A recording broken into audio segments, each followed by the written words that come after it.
Check the mic and make sure it sound right, boys.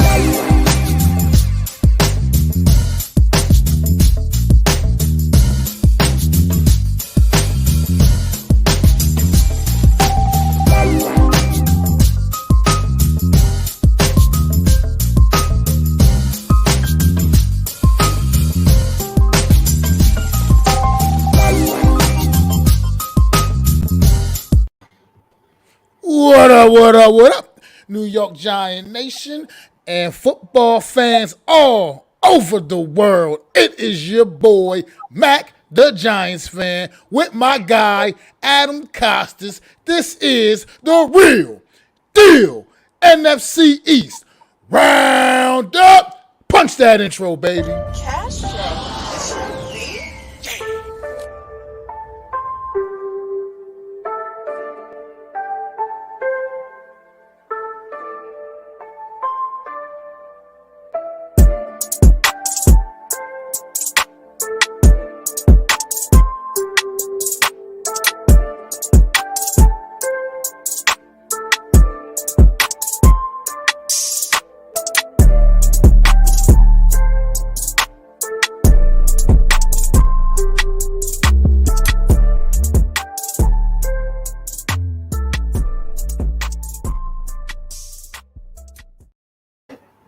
Going on? What's good, everybody out there?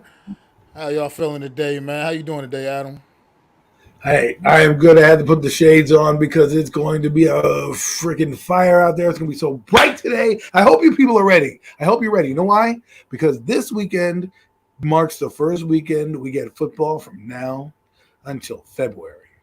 Think about that. Yes, sir. My wife hates yes, sir. So, what's going on in the chat, Miz?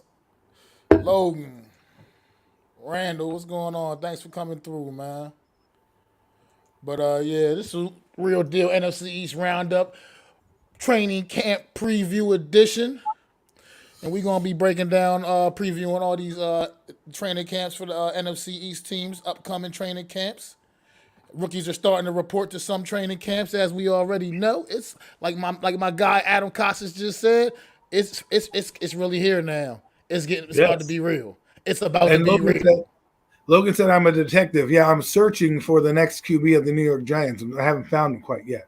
So, no. But, so, Mac, I get it. This is it. People, I want to say this before we start. Get the vibe. It should start from your feet and then rise up through the body, because right now the march for the Lombardi begins. It doesn't matter who your team is. It doesn't matter what you said during the offseason. It doesn't matter about a damn thing, because you know what? Everybody's the same record, and here we go. Get on the train, get on the bus, and get ready. Now, I'm not going to make outlandish comments. All I'm saying is the feeling you should get at this time of year. It's almost like Christmas, but better, right? Because you get it for another 6 or 7 months. Christmas, you only get one day. This, you get to open every present and every little training camp nugget and detail. Oh, my God, I can't wait. I cannot wait. Well, okay, Adam. So since you can't wait, I'm not going to keep you waiting, sir. And we're gonna get started with this team down here, the Washington Commanders. Expectations for the Washington Commanders heading into training camp. My expectations for the Washington Commanders heading into training camp was, first off, let's not underestimate this team. I don't think they're going to be great.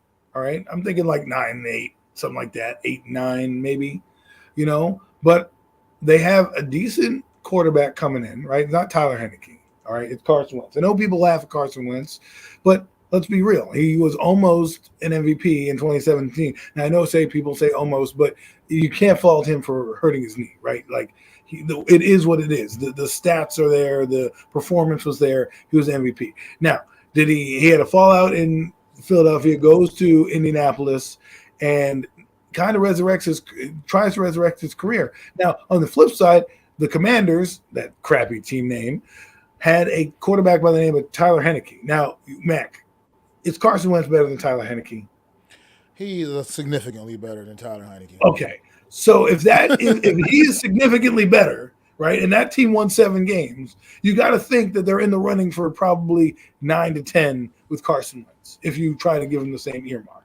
The other thing is Terry McLaurin, man, most underrated receiver in the NFC East by far.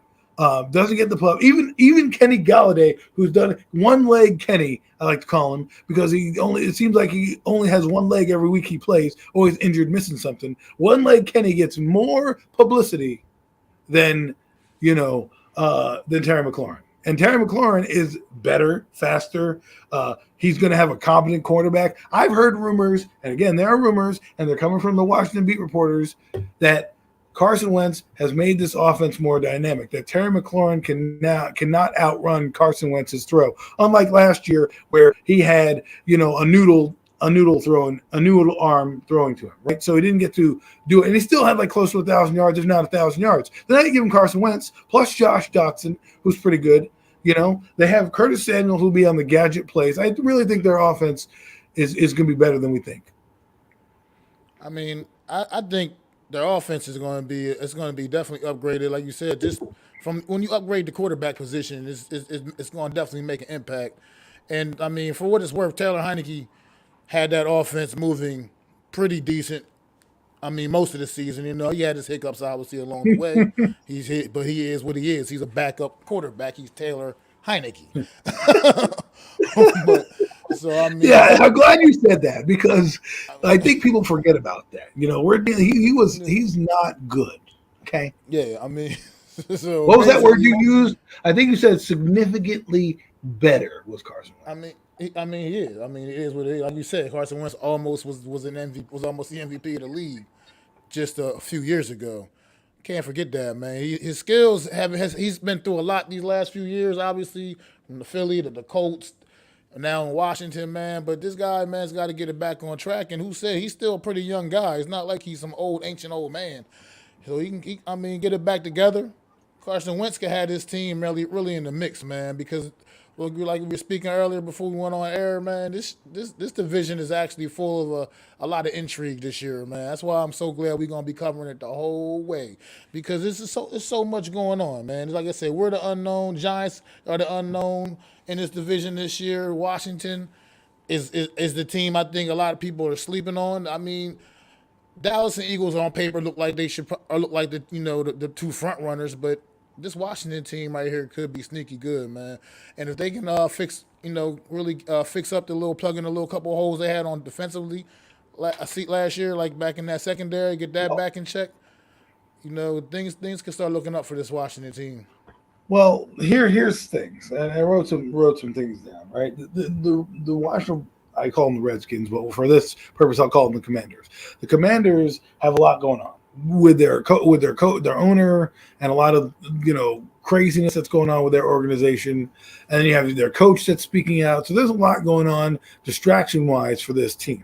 However, when you look at it granularly, like you said, defensively they have a first round picks that need to perform. Chase Young's coming off an ACL. I know that's not great, but let's be honest, he does draw a lot of attention when he's out there. So even a 80%, 90% Chase Young is beneficial if he can play to help Montez Sweat. Their defense is pretty good overall. They have Jack Del Rio calling the defense, so it's not going to be any slouch. Kelly Holcomb's their starting middle linebacker.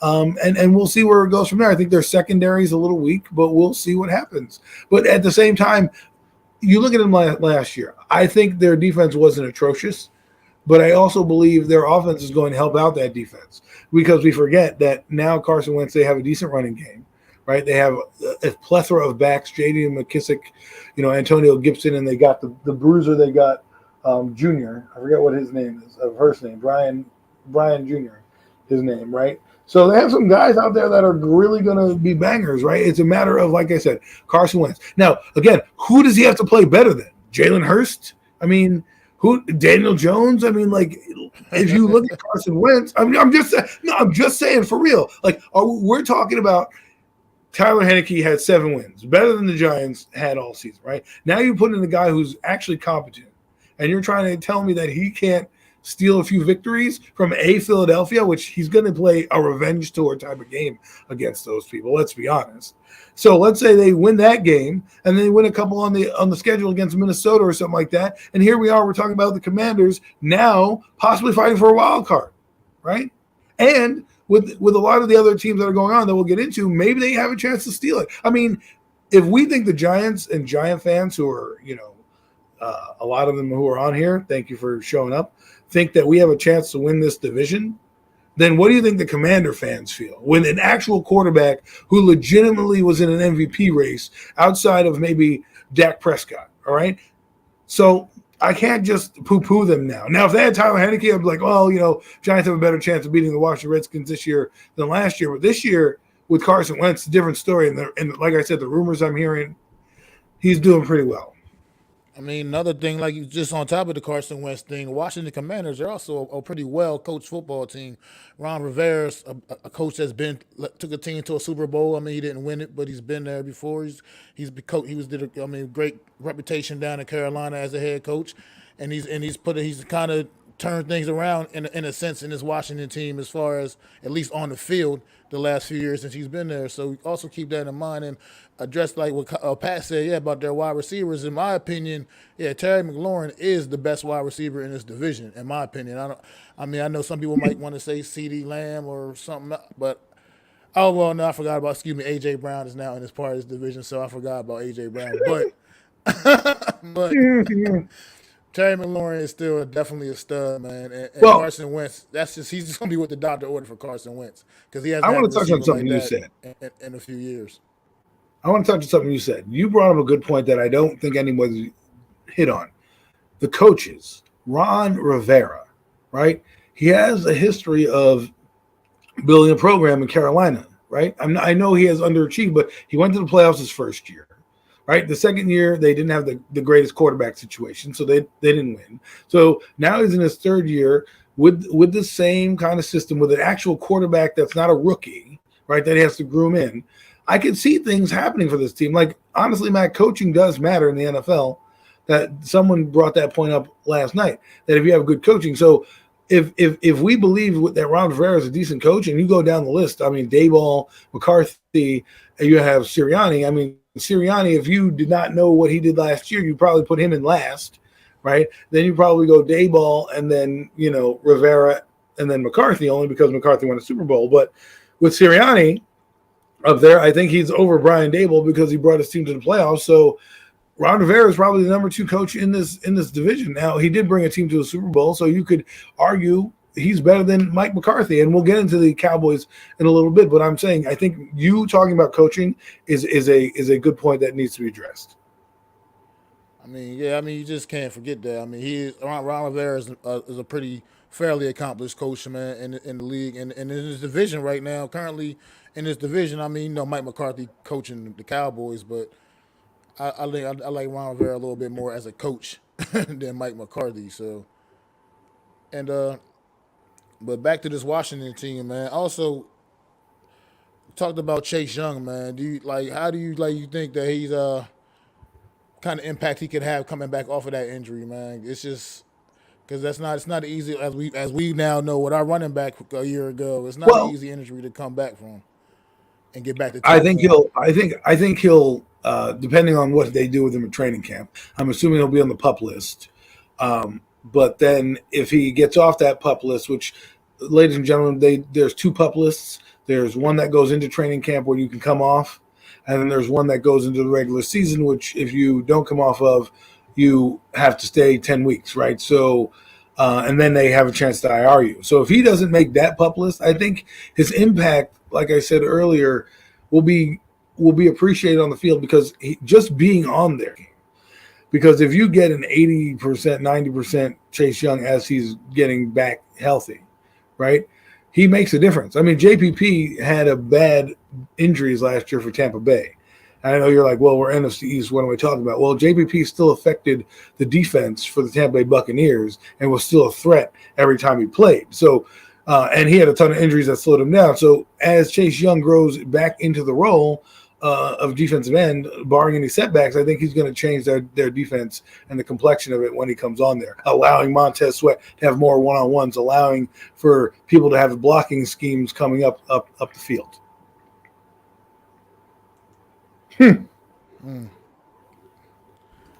McLaurin will be ever man. better now with a healthy Samuel and them drafting Dotson. I do believe so. Another year in the system and a competent quarterback. That quarterback is going to – I'm telling you right now, you laugh at Washington, but when you have a competent quarterback, that changes the entire complexion of your team. Not a game manager, a competent guy that has won games in the NFL.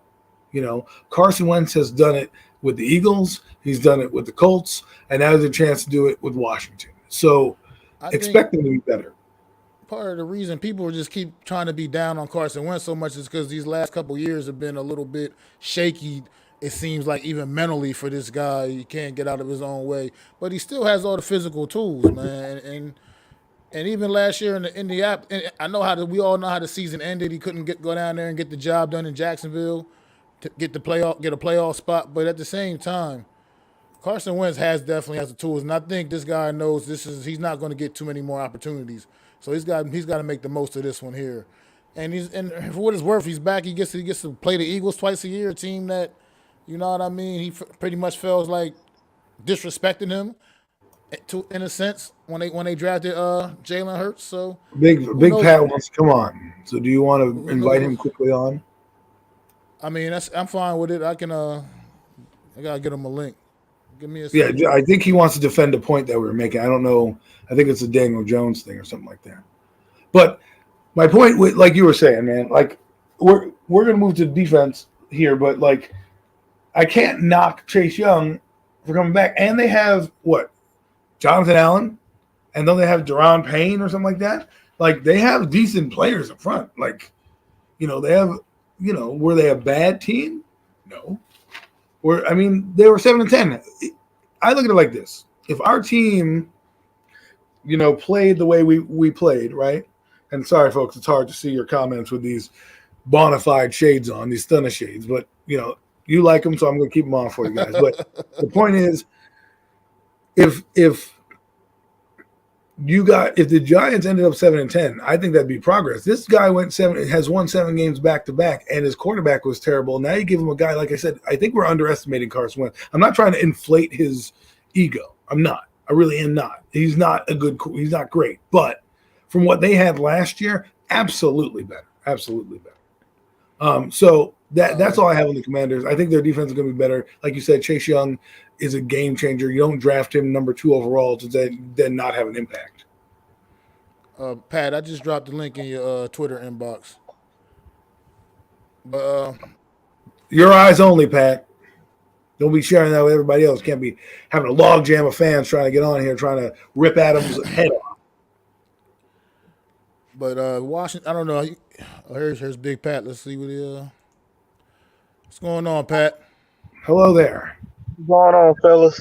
How are you? Adam. Great, man. Yes, Good sir. to see you, man. I like the shades, brother. Thank you. Thank you. It's trying to get back all the people, you know, all the haters. I can't see them anymore. You know what I mean? Right.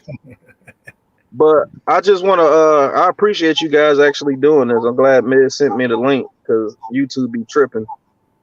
You two guys are one of the first ones I've heard bringing this up. I've been thinking it the whole time. I've been trying to find a way to put it out there, but Washington is a sleeper team, man. If that guy Carson Wentz turns into a good quarterback, you got to think. Look at their offense. They got McKissick. They got the other guy. They got like 3 good running backs on that team.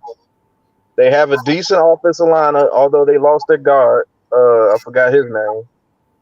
They have a good tight end in Logan. And then Samuels is healthy. They just drafted the boy out of Penn State, Jahan Dotson. You got Terry McLaurin. And they still got Diami Brown. I don't know if guys remember him. Forgot about that. So if they gel, don't be surprised if Washington is leading the NFC East, man. When you really think about it, because of that defensive line, when they're healthy, if healthy, and that's a major if, you got one of the best defensive lines in football. You got 4 Pro Bowlers along that line, that front 4.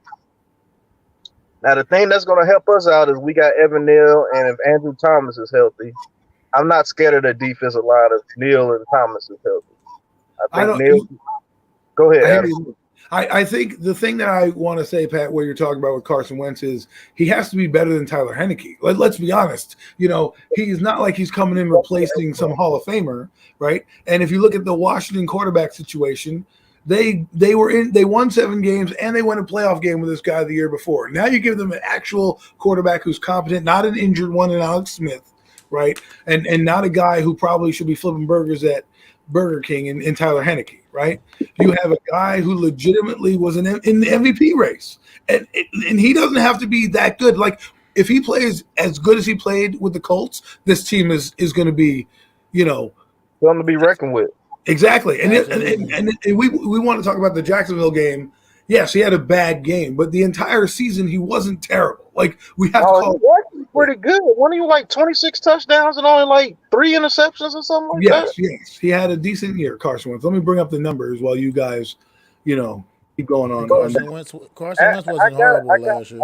I gotta commend Adam, man, because Adam's the only one that got the balls to say things like this. That is absolute truth. Yeah, Carson Wentz.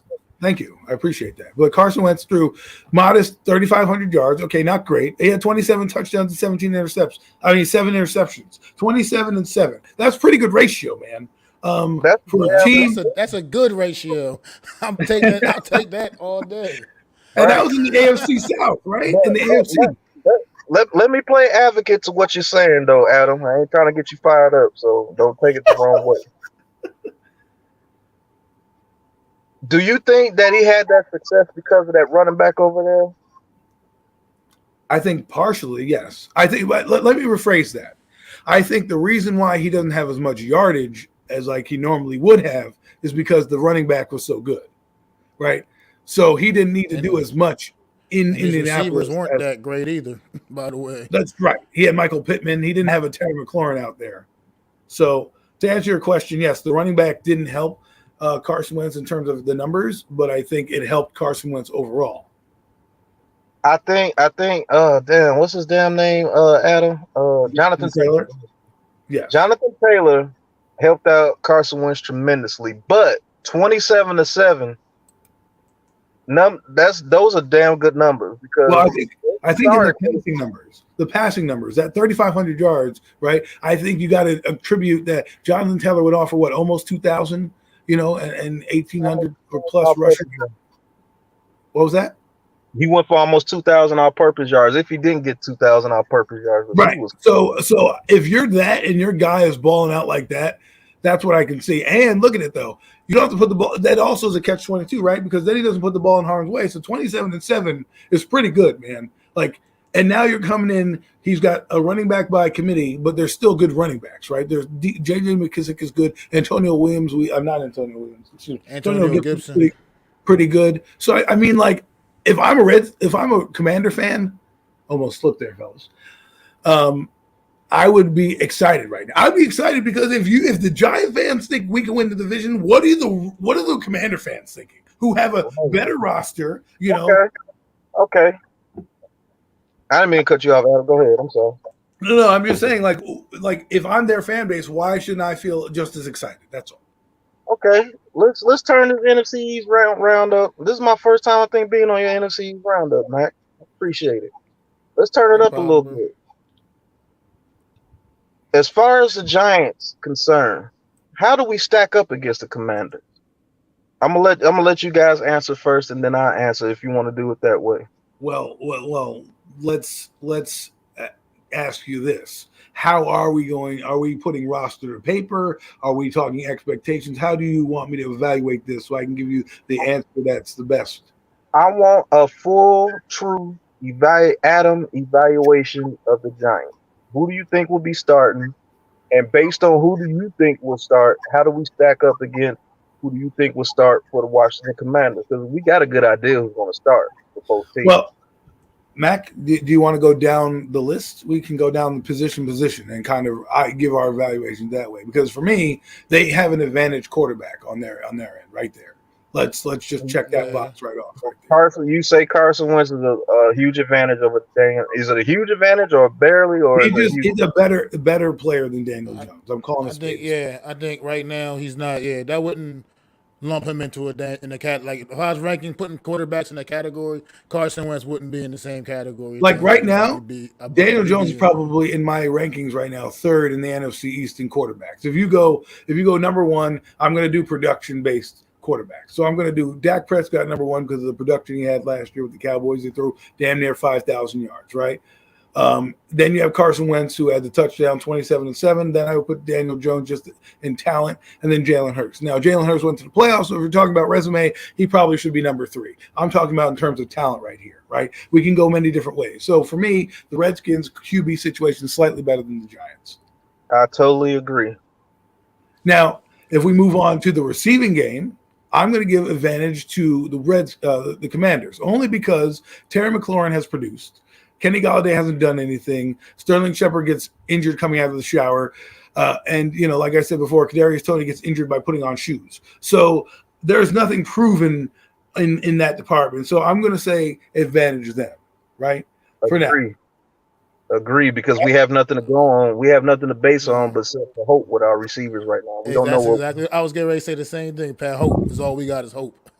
So I totally agree. Adam, keep going, brother. Okay, so now we're down to the tight end, and I'm gonna say I'm gonna have to give it to them, but I'm more intrigued by the Giants tight end than I am with the Commanders. Like I like Logan Thomas, whatever he's gonna produce, but I'm really into Daniel Bellinger. Like he has got me intrigued. Now I can't, for argument's sake, I can't put him over Logan Thomas. I just can't. But for a Giant fan's sake, I'm really intrigued by what he's going to bring.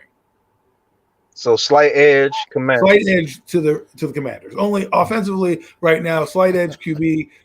Running backs right now, I'm giving the edge to the Giants. Hands down, 100%. There's nobody better in the NFC East than Saquon Barkley. Barkley is such a game changer in the game. And this is why when I tell people about evaluations of a quarterback, right? If Daniel Jones had walked, fine, whatever. But if Barkley walked, yeah, I would have been sad. But the difference between him and Daniel Jones is that when Barkley touches the ball, he could go the distance anywhere, right? Daniel Jones, we'll get into him later. But my point is, electric players make difference in games. And right now, the Redskins have Washington have a running back by committee, and the Giants have a bona fide stud. So I'd give them the edge there, right? Fullback. I'd probably go with I don't even know who's on Washington as a fullback. I don't think they run with a fullback, so they do an H-back. So I'm just going to go wash there because we have a rookie that right now. Tight end we already went on. O-line, this is the interesting part. Because right now, our O-line is a hodgepodge of players that we hope is good, right? John Feliciano hasn't played center. This is his first time playing center. Mike Glowinski came from the Colts line, so I'm hoping he's going to have some years left in him. I wonder why the Colts didn't sign him, but hey, their loss, my game, right? Evan Neal's going to be an absolute stud at right tackle. I expect him to have some struggles coming out the gate, as every right tackle should. And then Andrew Thomas is my boy. I called him from day one that he was going to be good. People laughed at me, said he was an Eric Flowers clone. How you like me now? And then, you got your left guard, who I actually think is going to be Shane Lemieux. A lot of people think it's going to be Josh Azudu, but don't sleep on Shane Lemieux. So overall, I want to give the edge only to Washington because they played a little bit longer. But I think the Giants, if they gel quickly, can be a force to be reckoned with down the line. So that's the offense. This is the first disagreement I have with you, Adam. I got to give our offensive line the edge slightly because I don't think Evan Neal is going to struggle that much at right tackle. I think that kid is ready. Well, right. I'm just saying, like, Bud Dupree is a pretty good player. You know what I mean? So if he has some trouble with Bud Dupree coming out the gate, I understand it, Exactly. But I think our guards are better than theirs. They lost their top lineman. Schroeder. I forgot his name. Brandon Shreff. Sheriff. There you go, Sheriff. I think we got to give our offensive line a slight edge. Just a slight edge, because if Evan Neal balls out the gate, I think this offensive line could be top 15, top 20 at least, to be honest with you. My only thing with the offensive line is with us. For me, it's hard because I know we appear to have upgraded on paper for sure, but they haven't played. They haven't played yet, And memories I got in my head of our offensive line is it's just not good memories, man. It's just not. Oh, man, he has PTSD from the O line. But I mean, I feel both sides of y'all argument because I do see where both of y'all coming from. It's just with me, is knowing what I've been witnessing from the New York Giants offensive line. Even though it appears that we have maybe addressed these things that we needed, made some upgrades, it's just still I got to see it to believe it first. Well, let me ask you this. Go ahead, Adam. My bad. No, I just want to highlight Mrs. comment right here. The one where he says, I disagree with you, Mac. The Giants will have a damn good O-line. And hit your point, Pat. And then I want to address this real quick. Okay. I just wanted to ask Mac a question. Is your what I want to say is your doubt about our offensive line, is it because of Feliciano? I mean, I wouldn't say it's just because of him, but it's not because of him. It's just because right now I haven't seen them together yet. I haven't seen this new core together yet. So it's hard for me to really I can't go out there and just say I have all this faith in them when I haven't seen it pan out on the field yet. It's just harder for me to just, Well, I think hope you're right. I'm just not. I think that's where I agree with Mac, because the thing is, let me put my factors out there and maybe people get clarity on why I'm thinking this way. I'm not saying the Giants won't gel and have good offensive games down the line.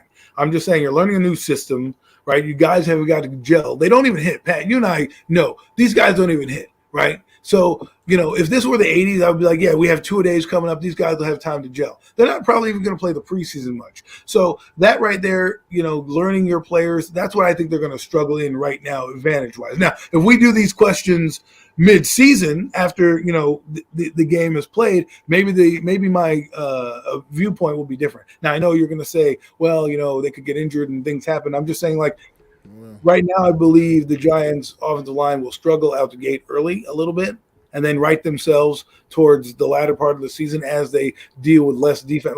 We forget, Tennessee's defense is coming. They are good. Yeah, they're coming.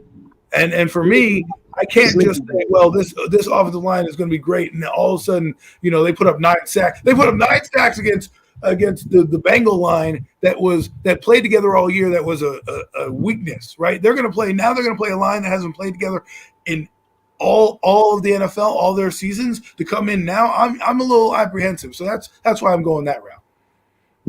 I got a question for you guys. If there's a weak link on this line, who's the weak link? I would say Feliciano would be the weak link. I would too at center. Feliciano at center, I would agree. Because it's not his true position. Do you think that we will struggle against teams who have pretty good defensive tackles? Because this is where Washington comes into play. They have 2 Pro Bowl defensive tackles.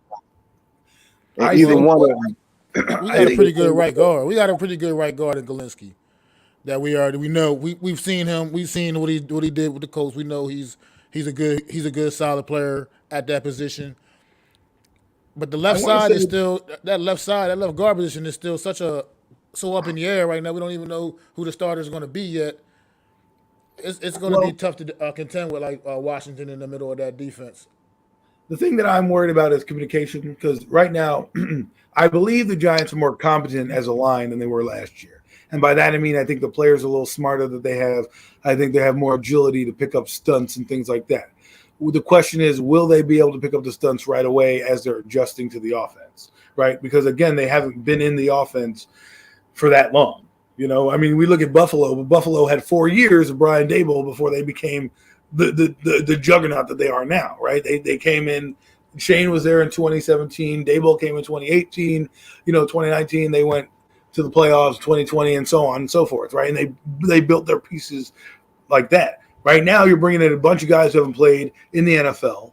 The only guy I'm confident in right now to come out the gate and give me a good performance is Andrew Thomas.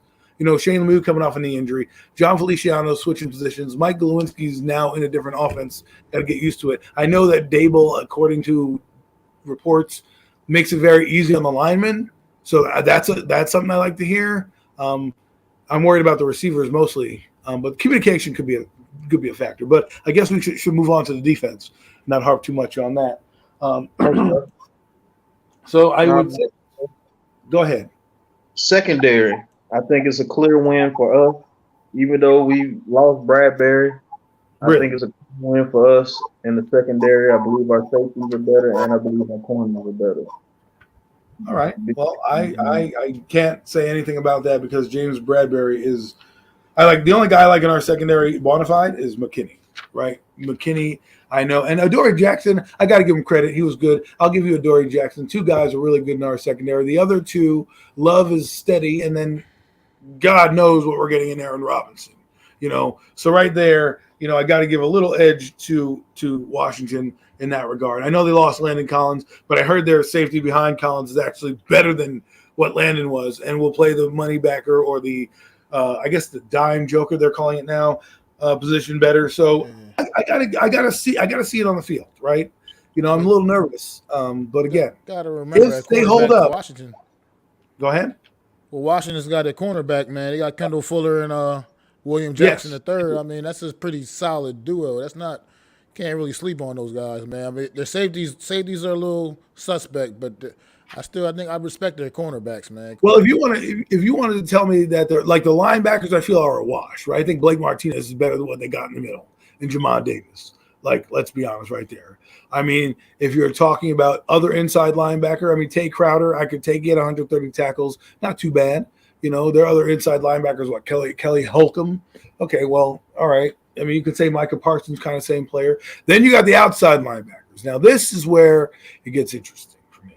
It depends on who you do. Azeez Ojulari against Montez Sweat and Kayvon Thibodeau against Chase Young.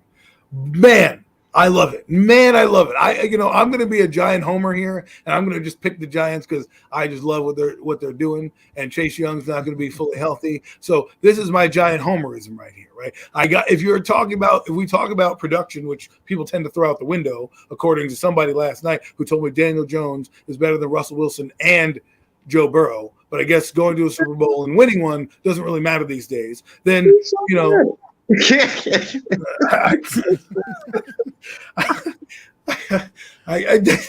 that is speechless, right? I like Daniel Jones, but come on now. Who said that? I was trolling some streams, me, and I heard this and my jaw dropped, and I said I was like, what is happening right now? Did the world stop? Did I miss something? Did Daniel Jones inject Joe Montana into his bloodstream, and all of a sudden he's now the second come? Like, what happened? But anyways, so Chase Young, if healthy, I give the edge to, but I'm going with the Giants, man. Just for sheer excitement, and because we have Blake Martinez, I think they have a better linebacker.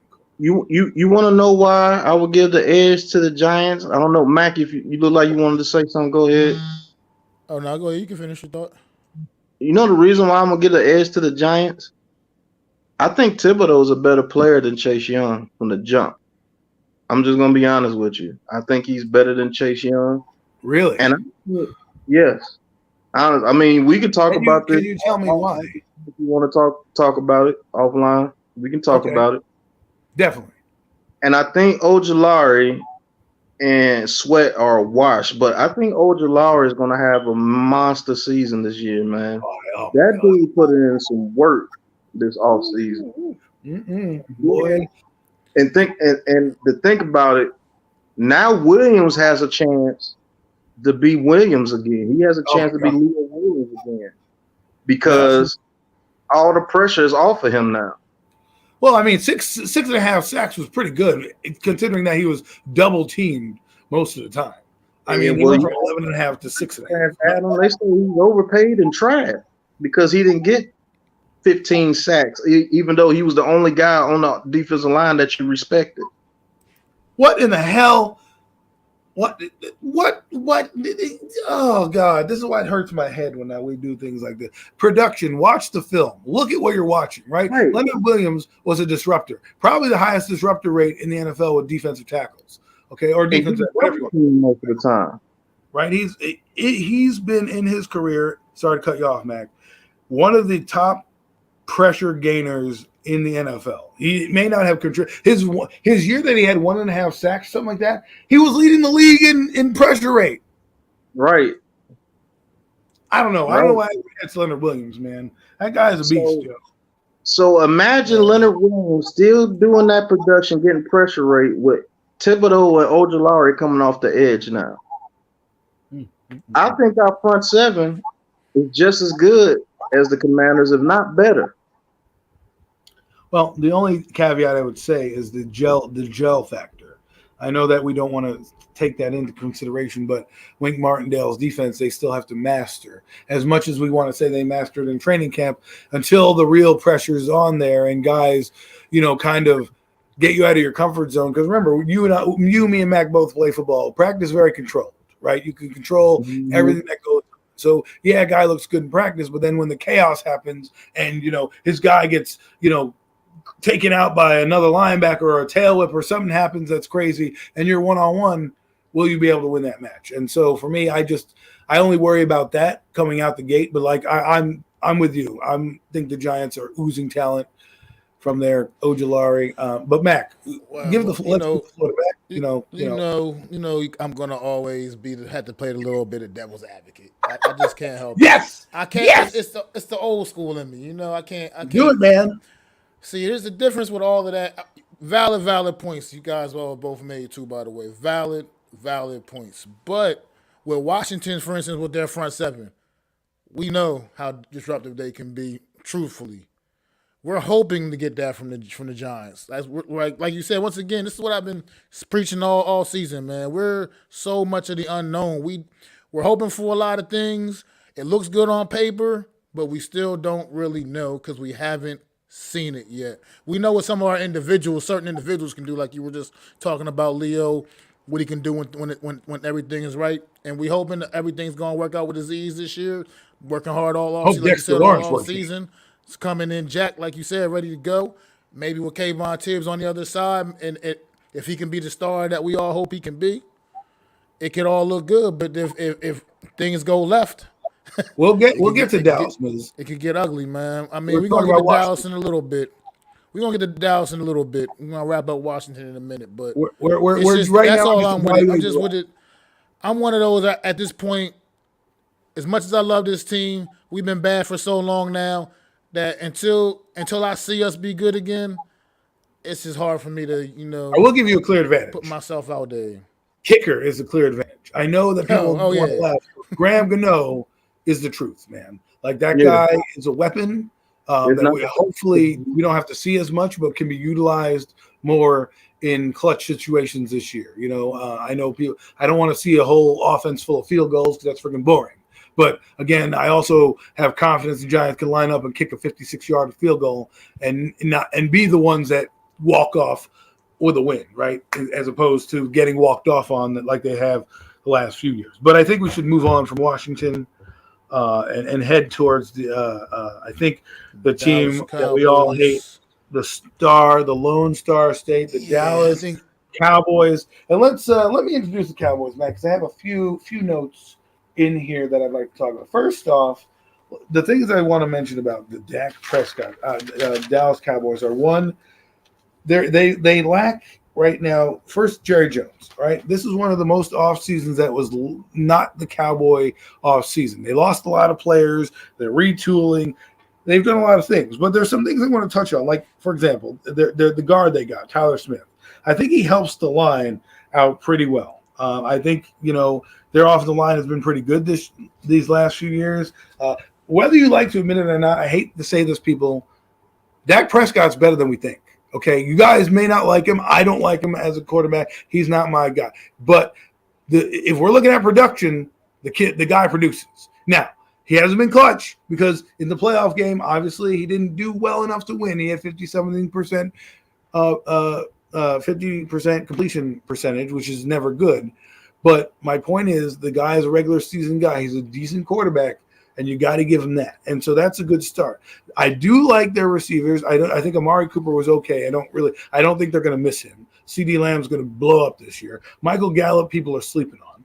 Okay, Michael Gallup, I think, is probably one. If Terry McLaurin's underrated, then Michael Gallup's even more underrated of a player because people don't know how good he is. I love Tony Pollard, even though he's a Cowboy. I think he's going to show up a lot more this year than Ezekiel Elliott. I think Ezekiel Elliott is going to be their banger back.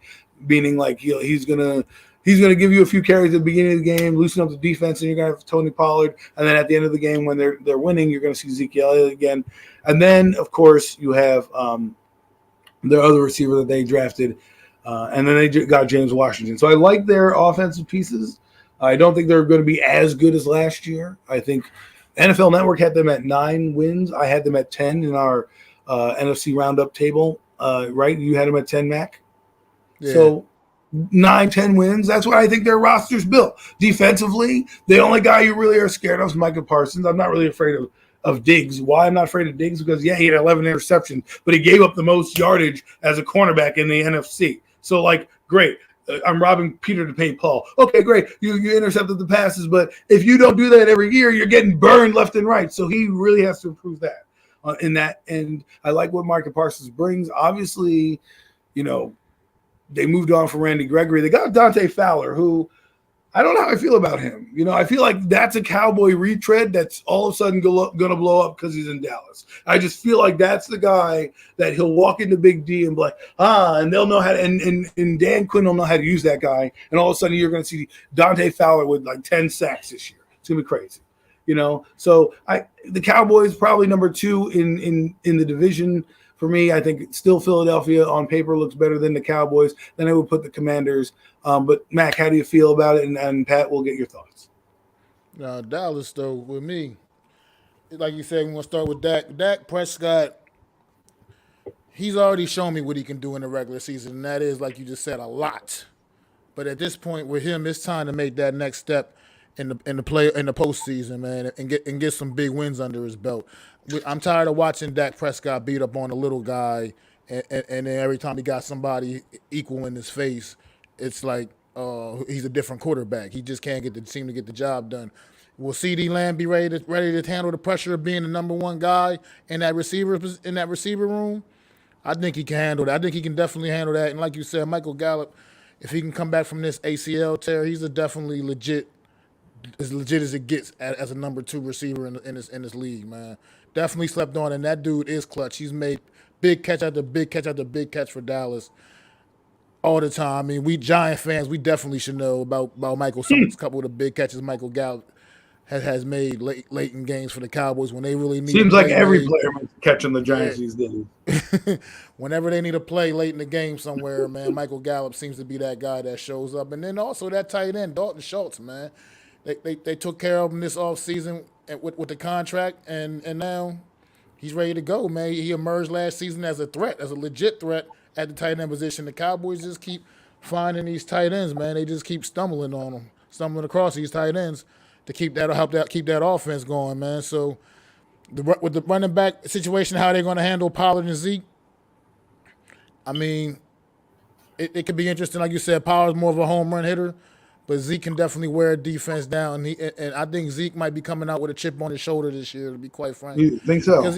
Because he had a pretty down season, and no matter what these guys say about they don't watch the media stuff, they don't watch Sports Center, they hear shit. They hear what's going on. He knows that people are chirping about Tony Pollard getting more touches and Zeke and his role being reduced in the offense a little bit. So he could come out there with a little chip on his shoulder, feeling like he got something to prove again. So their offense can still be scary. This O-line, it could be good, but they got to stay healthy, man. And that's what's been their biggest problem, man. There's been too many changes on that offensive line the last couple of years just due to health, and now they lost Lyle Collins to free agency. So things could definitely be a lot different there for the Cowboys, man. So going into training camp, I'm curious to see how they can get that offensive line gelling again, and how these receivers can step up. Now that I know what you said about Amari Cooper, but he still was their number 1 guy and a presence in that locker room, I'm sure, and in the receiver room. So see how these guys. But do you really think he's going to be missed, though? I mean, I can't really say because I don't follow the Cowboys close enough to know how the relationship is down there with Dak, with Amari Cooper. I mean, that might have been his guy. I don't know, but I think they'll still get over it. Nonetheless, I don't think that's going to actually miss their offense. He's going to be missing their offense too much. They still have enough explosive playmakers to get the job done, obviously. And I have two things I want to say after Pat goes. Just a question and then a stat. Go ahead, Adam. And then I'll go. So the Cowboys last year went 6-0 in the NFC East this year. So my I think the thing I'm trying to get to is when they start out this year, do you think the Cowboys are going 0-2? Because if they go 0-2 but they go 6-0 in the division, they have a chance to make the playoffs. Why I say that is they play Tampa Bay and Cincinnati in games 1 and 2. Headed into week 3, how do you guys feel about the Cowboys' chances of being 0-2? I think they have a very good chance to go 0-2. Hell of a chance to go 0-2. Now that Brady's back. So you think they're going to lose Tampa Bay and then they'll lose to Cincinnati? Right now, that's what I got. I picked that right now. I got the Cowboys starting off season 0-2, man. That's two tough, very, very tough games. Start the season off with, man. I mean, but their schedule, like I said, you said week 3. We know who they play week 3 on Monday night, so that could possibly could be change the game changer. It could be the season. Get their season back on track, possibly. Like Washington game last year was the season for the Giants. This could be the season for both teams going in this year. True. Because the Cowboys start on 3, it's over with. Right. Well, the Giants lost that game last year against Washington. It was a microcosm of their season, right? So I think I think the same thing, this vortex coming right here, week 3, could be the same for either team. So, anyways, Pat, you had something to say? Sorry. Yay, it's my turn. Man, I appreciate this, guy. I ain't had fun like this on the stream in a long time. But let me tell you something about the Cowboys. First, starting off with their offense. I think you're going to really see what Dak Prescott's about this year. And Adam, I've been agreeing with you this whole stream, but they're going to miss Amari Cooper. You think so? Why? Amari Cooper takes your best cornerback. He takes your best cornerback on the team. And Michael Gallup is going against basically your team's third Wouldn't best. CeeDee Lamb do that now, though? Yeah, but CeeDee Lamb is no Amari Cooper. I'm sorry, he's not. You know what CeeDee Lamb is to me? And when you look at film, he's that guy that can demolish your slot corner if he's not good, which he did all last year. But now he's going to be getting number 1 coverage. He's going to be getting your best cornerback. He's going to be going against the Jalen Ramseys or your best cornerback for whoever team it is. And he hasn't proven to me that he can beat your best cornerback consistently. So you got to think about this. Go ahead, Adam. I was under the impression that he was that good. That's why they're walking away from Amari Cooper. Only reason why Amari Cooper's gone because him and Dak Prescott were getting into it. I mean, because Dak Prescott wasn't playing well enough. That playoff game really pissed everybody off in that organization. It really had an eye looking at Dak Prescott. If Dak Prescott doesn't do anything this year, look for the Cowboys to move him. Go ahead. Oh no, I'm just saying. I pulled up CeeDee Lamb's number. They're pretty good. Over at 1,100 yards this year, 6 touchdowns last year. In 2020, he had 935 yards. So I think. Well, I agree with you that Amari Cooper is not working well, might not work well with him. I can't poo-poo the fact that maybe CeeDee Lamb having production is also a reason why they got rid of him. No, CeeDee Lamb's a good receiver. I'm not saying CeeDee Lamb is sorry. I'm saying there's certain receivers that are tremendous slot number 2 receivers, but if you put them at number 1, their production will go all the way down. I think he's the type of receiver. If you have a legit number 1 out there, he's gonna shine because he's a legit good number 2. Wow. But if you put him on that outside against that number 1 corner, they're gonna have some issues. And let's talk about the issues I think Dallas will have this year. Their offensive line is nowhere near as good as they were. Think about it. Tyron Smith always gets hurt. You can pretty much guarantee that he's going to get hurt again this year. Then they lose Connor Williams and Lyle Collins. Then Connor Williams go to the Bengals. Yep. He is a Bengal. And then they lost Lyle Collins. So you're depending on that rookie to play right tackle.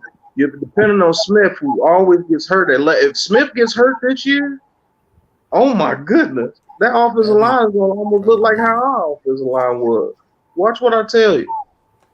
And then and give you a fair evaluation of Dak Prescott. Do you think Dak Prescott's that dude? No. Or has Dak Prescott always had a good nucleus around him, like a very good nucleus around him? I think he's that dude. Absolutely not. But can I deny the production? I cannot. No, you can't deny the production. But if you have one of the best running games, one of the best offensive lines of football, 3 legit good receivers, and a good tight end for all of your career, to be honest with you, you should put up some numbers. Right. And I'm agreeing with you there. I don't believe that Dak. I'm saying Dak Prescott is a starting quarterback. Do I believe? I told you before this. I don't want him as my quarterback. Right. I think it's fool's gold to Dak Prescott. Right. He's a compiler. He does great during the regular season, but game on the line, where have you been? Right. So, but in terms of production, I can't deny the fact that he does produce very well, even though he does have a lot of players. He does produce. And a lot of those yards come in those garbage time, too. When they're down by like 20 points in the fourth quarter and he throws up 200 yards in the fourth quarter and they try to come back. But you're going to find out what Ezekiel Elliott is about this year, too. Yeah, well, if he's anything that Max says, he's going to be a beast.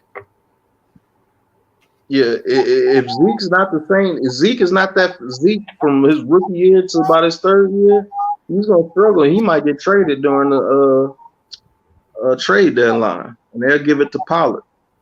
But their receiving core, Michael Gallup is gonna be hurt in the beginning of the year. Remember, didn't he tear his ACL at the end of the year? He ain't gonna be he probably won't be ready. He probably start the season off on PUP. So it's going to be CeeDee Lamb. Hopefully they sign my boy Cavante Turpin, Team Up Sports. They're talking to him. Man, it's going to be an amazing time when they sign him. You look out for that video. Hopefully I can get an interview with him. But I think Turpin's going to be a Cowboy. They're in talks with him now. But it's just going to be CeeDee Lamb out there. Well, that brings me to another point that I want to talk about. Because it was in my notes. Sorry to cut you off, man. But you're leading me down this road. Does Mike McCarthy last the year? Will he be the Cowboys' next coach? Because if all this is going to play out, the Cowboys are going to be a middling team as we see, and that means to me that McCarthy will be gone. These first 3 games, Adam, I didn't cut you off, did I? No. These first 3 games, Adam's going to determine if Mike McCarthy is there.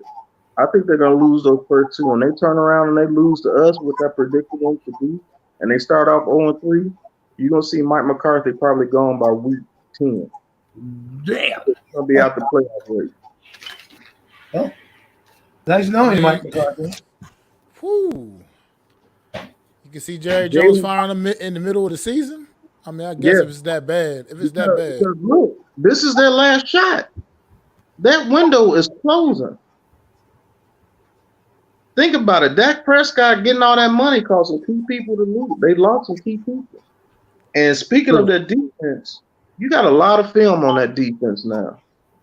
And they lost Randy Gregory, who was a major part of that defense. And now you have film on Michael Parsons. Now everybody knows what Michael Parsons is. Yeah, not a defensive end. Huh? Not a defensive end. No, Michael Parsons is an absolute weapon on defense. But what I'm saying is like, with stand-up linebackers is his best position. Like, get him out of defensive end. You take him away with those big offensive tackles that just eat him up when he's at the point of attack. When you watch him come downhill, though, absolutely. Oh, he's a monster. When he comes downhill, he's a monster. But if you put him on the edge, like if they think Michael Parsons is going to replace Randy Gregory in terms of strength and being on the edge, you're going to take away his effectiveness. Exactly.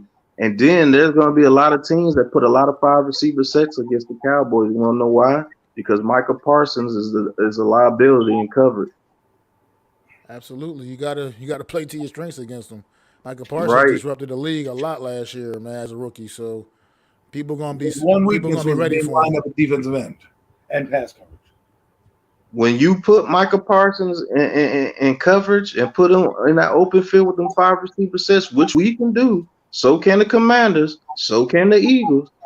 It might be a problem because if he can't sit there and spot Jalen Hurts against the Eagles, that defense, watch what I say. Everybody's saying the Cowboys defense no.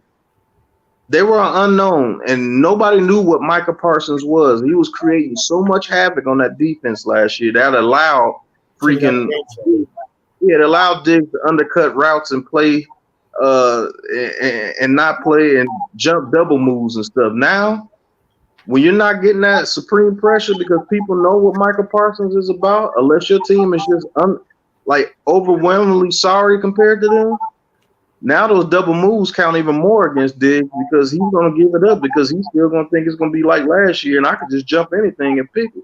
Man, Diggs is going to get his ass toe up this year. Mark my word. I totally agree with that because, like you said, he was, for the most part, he was getting cooked all last season. He just that he had all those interceptions, and then people forgot about that factor, man. The reality is he's not going to come out here and get 10, 11 interceptions again. I mean, I can't imagine him duplicating that production. I know Cole said something about Ramsey getting 800 yards thrown at him. Jalen Ramsey's a Pro Bowler every year, okay? And him having a couple of games where he slips, that's one thing.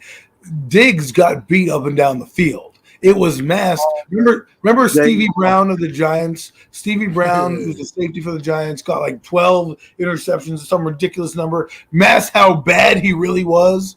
The next came back, he was terrible, right? And everyone's like, whoa, what happened? Yeah, because opportunities happen all the time, right? But that doesn't make you good just because you had 11 interceptions when we know that that's a mask of you're like, oh, yeah, he got 11 interceptions, but, yeah, he gave up one of the worst, the most yardage in the NFL. He gave up over 1,000 yards last year. Not terrible. It's very, very bad. But I'm telling you, those Cowboys could be 0-3 in the beginning of the season. Mark my words. Especially in the beginning of the season, Michael Gallup is not there, which I pretty much can guarantee that he's not because he's still recovering. It's just going to be CeeDee Lamb out there. Right. James Washington, he can make it over there at Pittsburgh. And Pittsburgh is receiver heaven. Yeah. He'll probably be above. AK said what's 11 interceptions if you give up over 1,000 yards? Yeah, that's what we're saying. Max, sorry. Yeah. I mean, that's what I was going to say. Lost track. Yeah, it was James Washington coming over. I think the Cowboys were really hoping that they got a diamond. Yeah, that's more of a desperation sign, and I believe as well, Adam. I agree with you guys. I don't think he's going to come in and make that much of an impact in this Cowboy offense. Well, that's it for me on the Cowboys. Yeah, there's another team down the turnpike we can talk about. Hey, guys, I appreciate you guys let me on. I got to come and do more of these with you guys. Adam, good to see you, brother. Hope the family is okay. Hope your baby's okay. Well, your baby's over one? Oh, it should be one.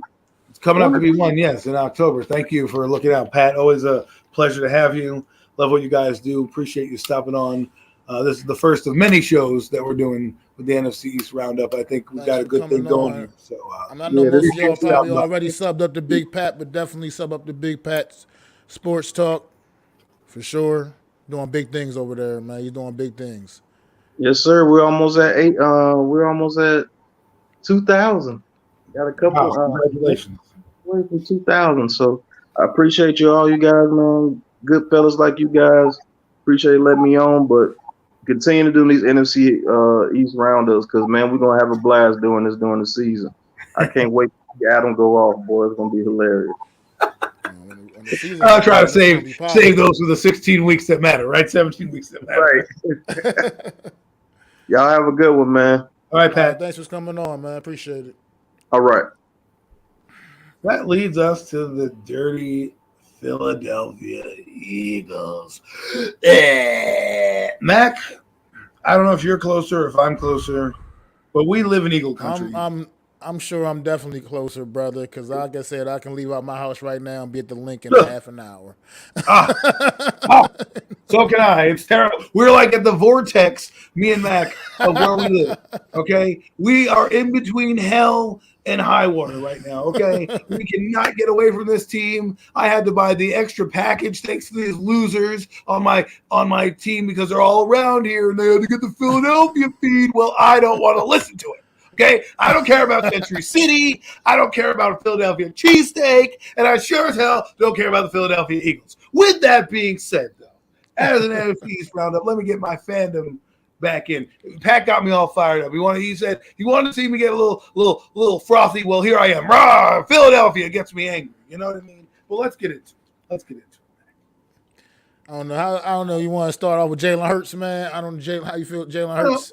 I know what I want to start with. I want to start with these guys running their mouths about being this great team. They've done nothing to warrant that. Now, I'm not going to anoint them in the 2011 category because I will not do that. However, because they have more talent, that 2011 team kind of overshot their talent. They brought a lot of aging veterans in. This team has a lot more talent, and I like that. But I like American on my cheesesteak. Oh, man. Hilarious. I just don't get them from Philly. That's all. Anyways, I think that there's a lot. It seems like there's a lot of drama with teams, right? Washington, we don't know what they're going to be. Dallas has a lot of drama. They had a guy almost murder somebody or some crap like that. Washington's owners are in a scandal with the cheerleaders. Philadelphia's running off at the mouth about how great they are of a team. So let's start right there. I mean, Jalen Hurts, like you brought up, I don't really feel too bad about Jalen Hurts. There's something I don't know. It's not a calming presence. It's more just like, oh, it's Jalen Hurts. All right, whatever. He's kind of ho-hum to me. Like, clearly he can play quarterback in the NFL. Whether or not he's better than Daniel Jones or like we mentioned on Premium Takes or whatever when we had that group of quarterbacks, is he better than Jimmy Garoppolo, Davis Mills? And I don't know. But he is quite the question mark. Mac, let me hear your thoughts and we can kind of let the conversation open up like that. Yeah, I mean, he's definitely a huge question mark with this team because obviously I think he's put the league on notice to at the very least respect his athletic ability. So we know what he can do with his legs. Obviously, he can definitely make some guys look stupid in the open field, and the guy's a definite threat when he's got the ball in his hand and is on the run. But he's a quarterback at the end of the day. And the one issue with Jalen Hurts, man, is once again all last season. He proved it all last season. Once you force that guy, keep that guy in the pocket, and force him to be a thrower of the football, it gets a little dicey. I mean, I know he's got some good receivers, man, out there. I mean, you brought in A.J. Brown. You drafted Devontae Smith last year. You got Dallas Goedert. That looks so good. Miles Sanders. You got Miles Sanders out there. That other running back kid is also a playmaker, especially in the passing game. Kenneth Gainwell.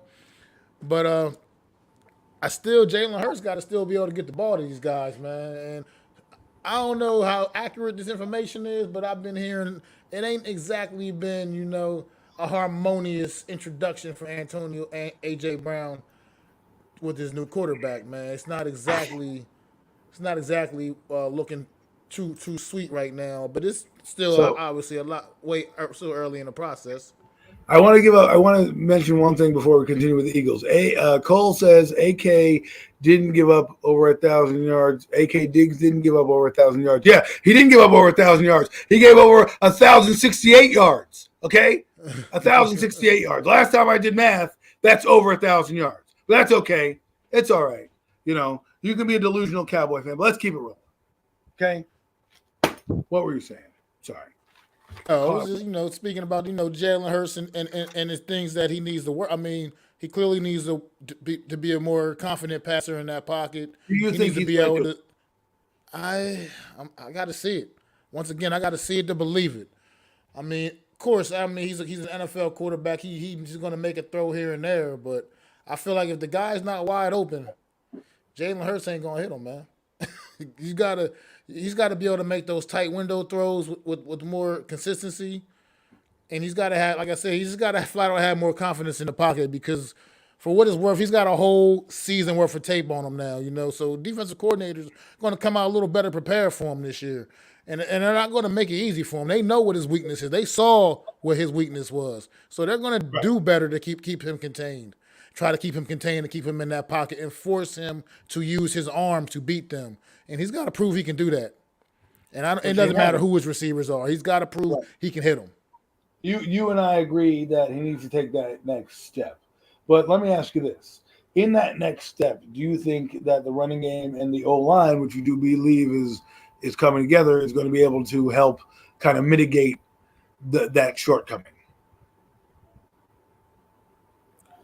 I mean, it's a possibility because if he does have a chance to stand in there, like I said, at the end of the day, he is still an NFL quarterback.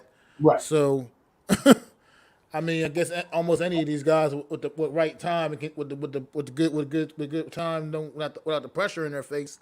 I mean, helps to have Smith and AJ Brown on your roster. Yeah, make the throws, but at the same time, let's who we're kidding. This is the NFL. You're gonna have pressure in your face, right. And you got to just be able to. He's got to prove he can make those throws, man. He's got to prove that he can take that next step and ascend to that next level, man, as a quarterback in the National Football League. I think I want to go to another point here that's interesting. It's Nick Sirianni, right?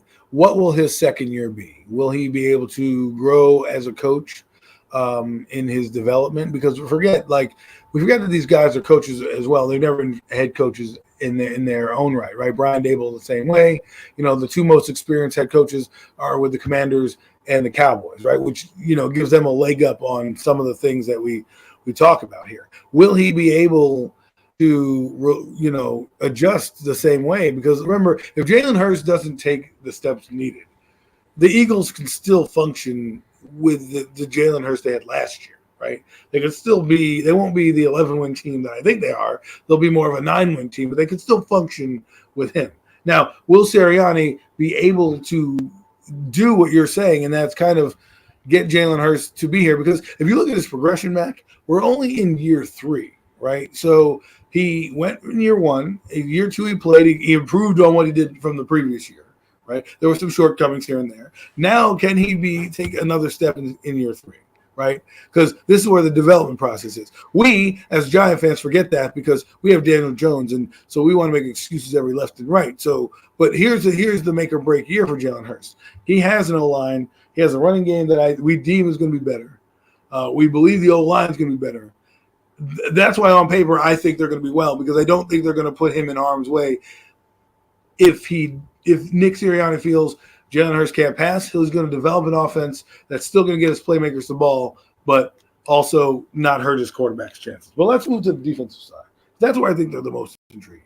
Okay, Absolutely. At least for me.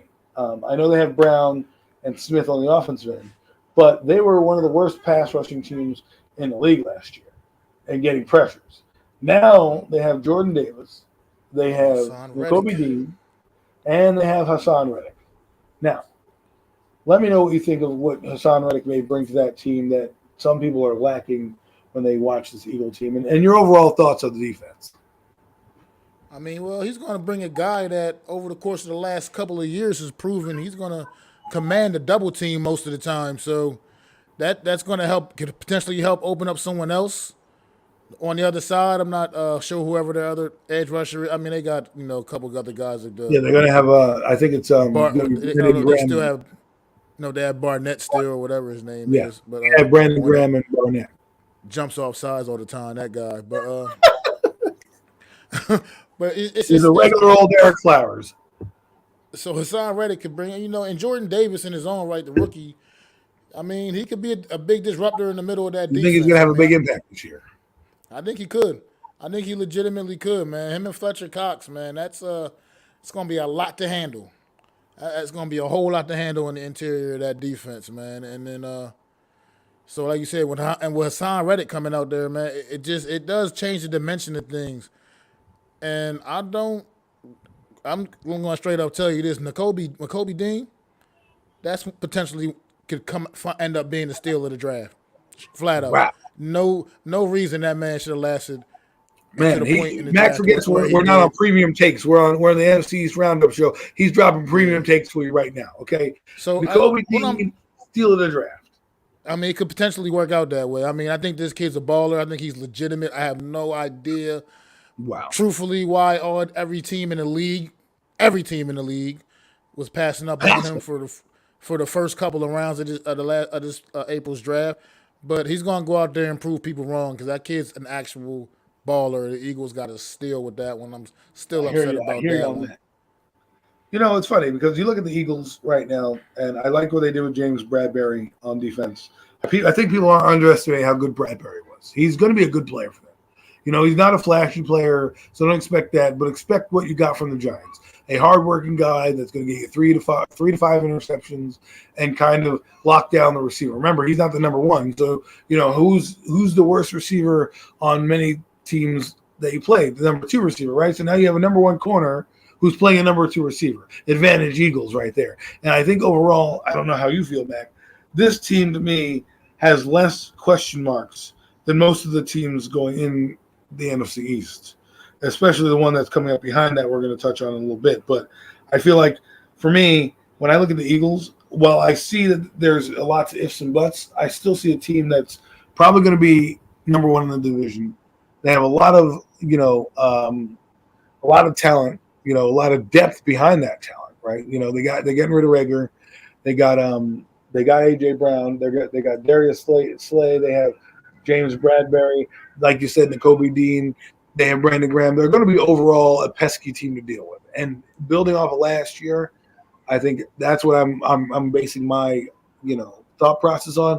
Win 9 games this year, you're going to probably win 2 or 3 more games this year, so 11 wins, and that's what I'm thinking. How is that your thought process? Well, I'm thinking with this Eagle team is for one, start off with this. They have so far at this stage of the off season, they have flat out as in the NFC East completely won the off season as far as NFC East teams. I mean, they definitely on paper right now. You got to put them at the top of this division on paper. And coming off of last year, this team. They got confidence. They got confidence instilled in this team last year. This team was so. They're going to bring that momentum back into this year too, man. And their roster looks really, really good, man. It looks like I think they're going to be a little more than pesky. I think they're going to be flat out dangerous if this team gets rolling. And they're going to be a threat in the conference, man, as long as they can stay injury free. Well, injury free for the most part, no major injuries, but obviously no one's going to be injury free. But if this team can stay pretty healthy, I think they're going to be a force to be reckoned with come January, man, to be quite frank. And I hate saying that with every fiber of my being. I hate having to say that. But the truth I had is a Cowboy. what the truth is. Go ahead. I was saying the truth is what the truth is, man. And I just hate I hate the fact that the Eagles, we had to keep watching the Eagles seem to understand how to do it the right way and rebound and get their roster back in order and be competitive again. And we've quicker than us spinning our wheels for the last 10 years. Yes. But before we get into that franchise, I just want to mention about the Cowboys because Cowboy fans, it was funny. We're sitting here and they're talking. They like to talk about big things with the Cowboy fans, right? And so the Eagles are the same way. They kind of, they rub you the wrong way. I had a point of where I was going with this, but it left me. It left me. But it'll come back. It'll come back. But we can move on to the Giants now. But I just think the Eagles, while their fanhood and everything, I just can't look at them and not think that they're going to be good, right? The Cowboy fans I was with this weekend were just delusional. They hated everything. Let me ask you this question, Mac. Oh, this is what it was. Because I remember the conversation now. I asked a Cowboy fan rooted for the Eagles in the Super Bowl against New England. Now, would you or were you or did you root for the Eagles? Detective Adam is in the building. I need to know this question. I did not openly root for the Philadelphia Eagles in that Super Bowl. Okay. I didn't hate on them, but I did not openly root for them either. So my point is, I did not want them to win. Regardless of how you felt about Tom Brady, I did not want them to win. And as a true fan of your team and the hatred for your team, that's like the Boston Red Sox beating the Yankees to get to the World Series. I don't want to see it. I don't want to see it. Okay? But I had to see it. Okay? And I saw it. And this Cowboy fan says to me, well, I don't like Tom Brady, and so I was rooting for the Eagles. I said, what? What is wrong with you? That's a cardinal sin and rule number one in your fanhood when it comes to the NFC East. Okay? You don't root for the bad guys. I don't care what they do. I don't care if they invented, how to get to the moon. I don't know. You don't do it. I'm not going to do it. You know what I mean? What you do is you say, I hope the game ends in a tie. That way, you don't lose because Tom Brady doesn't win, and you don't lose because the Eagles now have a Super Bowl. But thank you so much. I went off on that tangent, but we can go to that particular night. I was just watching the game. I wasn't rooting for anybody. I didn't care who won the game because honestly, Tom Brady, the Patriots had. They had plenty of Super Bowls. The Eagles are the Eagles, so I wasn't rooting for anybody. I was at my buddy's house. As a matter of fact, he an Eagle fan, big Eagles fan. He had a Super Bowl party, obviously, so I was surrounded by Eagle fans that night. The drinks were flowing. The chips were going. I just sat there and watched the game. I almost cried. I think I almost cried. Because I knew that I thought they weren't going to win in my lifetime, and I kind of, did a little jig to hope that they wouldn't win in my lifetime. Well, obviously my jig didn't work because I still that same jig for the Giants. They didn't win in anything, except the jig is supposed to be a happy jig. But let's get into this spinning their wheels franchise. The New York Football Giants. Mac, you want to lead off? Football Giants. Well, we all know the biggest storyline with this New York Giant team is always. Do we want to go that route first, or do we want to kind of let's do the puff piece first? So here's the puff piece. I like the direction that they're headed. Right. I like the coach and that the GM are aligned. I like that. I like the overall positive atmosphere that we're getting, the positive vibes that are coming from the building. It finally feels like the Giants are doing something correct. And how they're doing things. However, the only issue I have right now with these particular gentlemen is they have proven nothing. And that is where my only gripe I have with the Joe Shane and Brian Daboll era is, I want to be excited. I've been down this road many times before, especially with the New York Giants. I think 3 times in the last 5 years. If you want to be clear with McAdoo and Joe Judge and Pat Shurmur, and now here we are back at square one, high-fiving and rosy cheeking our way to the, ooh, yay, so happy, frolicking in the field. Well, not me, okay? They need to prove something. I'm not frolicking with anybody, okay? I don't frolic. That's not what I do, but I especially don't do it with a team that's been caca for the last half a decade. Got a lot of hope out there. A lot of hope. It's a lot of hope. The hope is there. And I don't want to take the hope away. But we don't know. Mac, I think, was getting into one of the most polarizing players that we're going to talk about. Mac? Number 8. Ooh. Daniel Jones. Ooh. It hurts. Year number 4. And right now, he hasn't given us anything to feel good about, to be quite frank.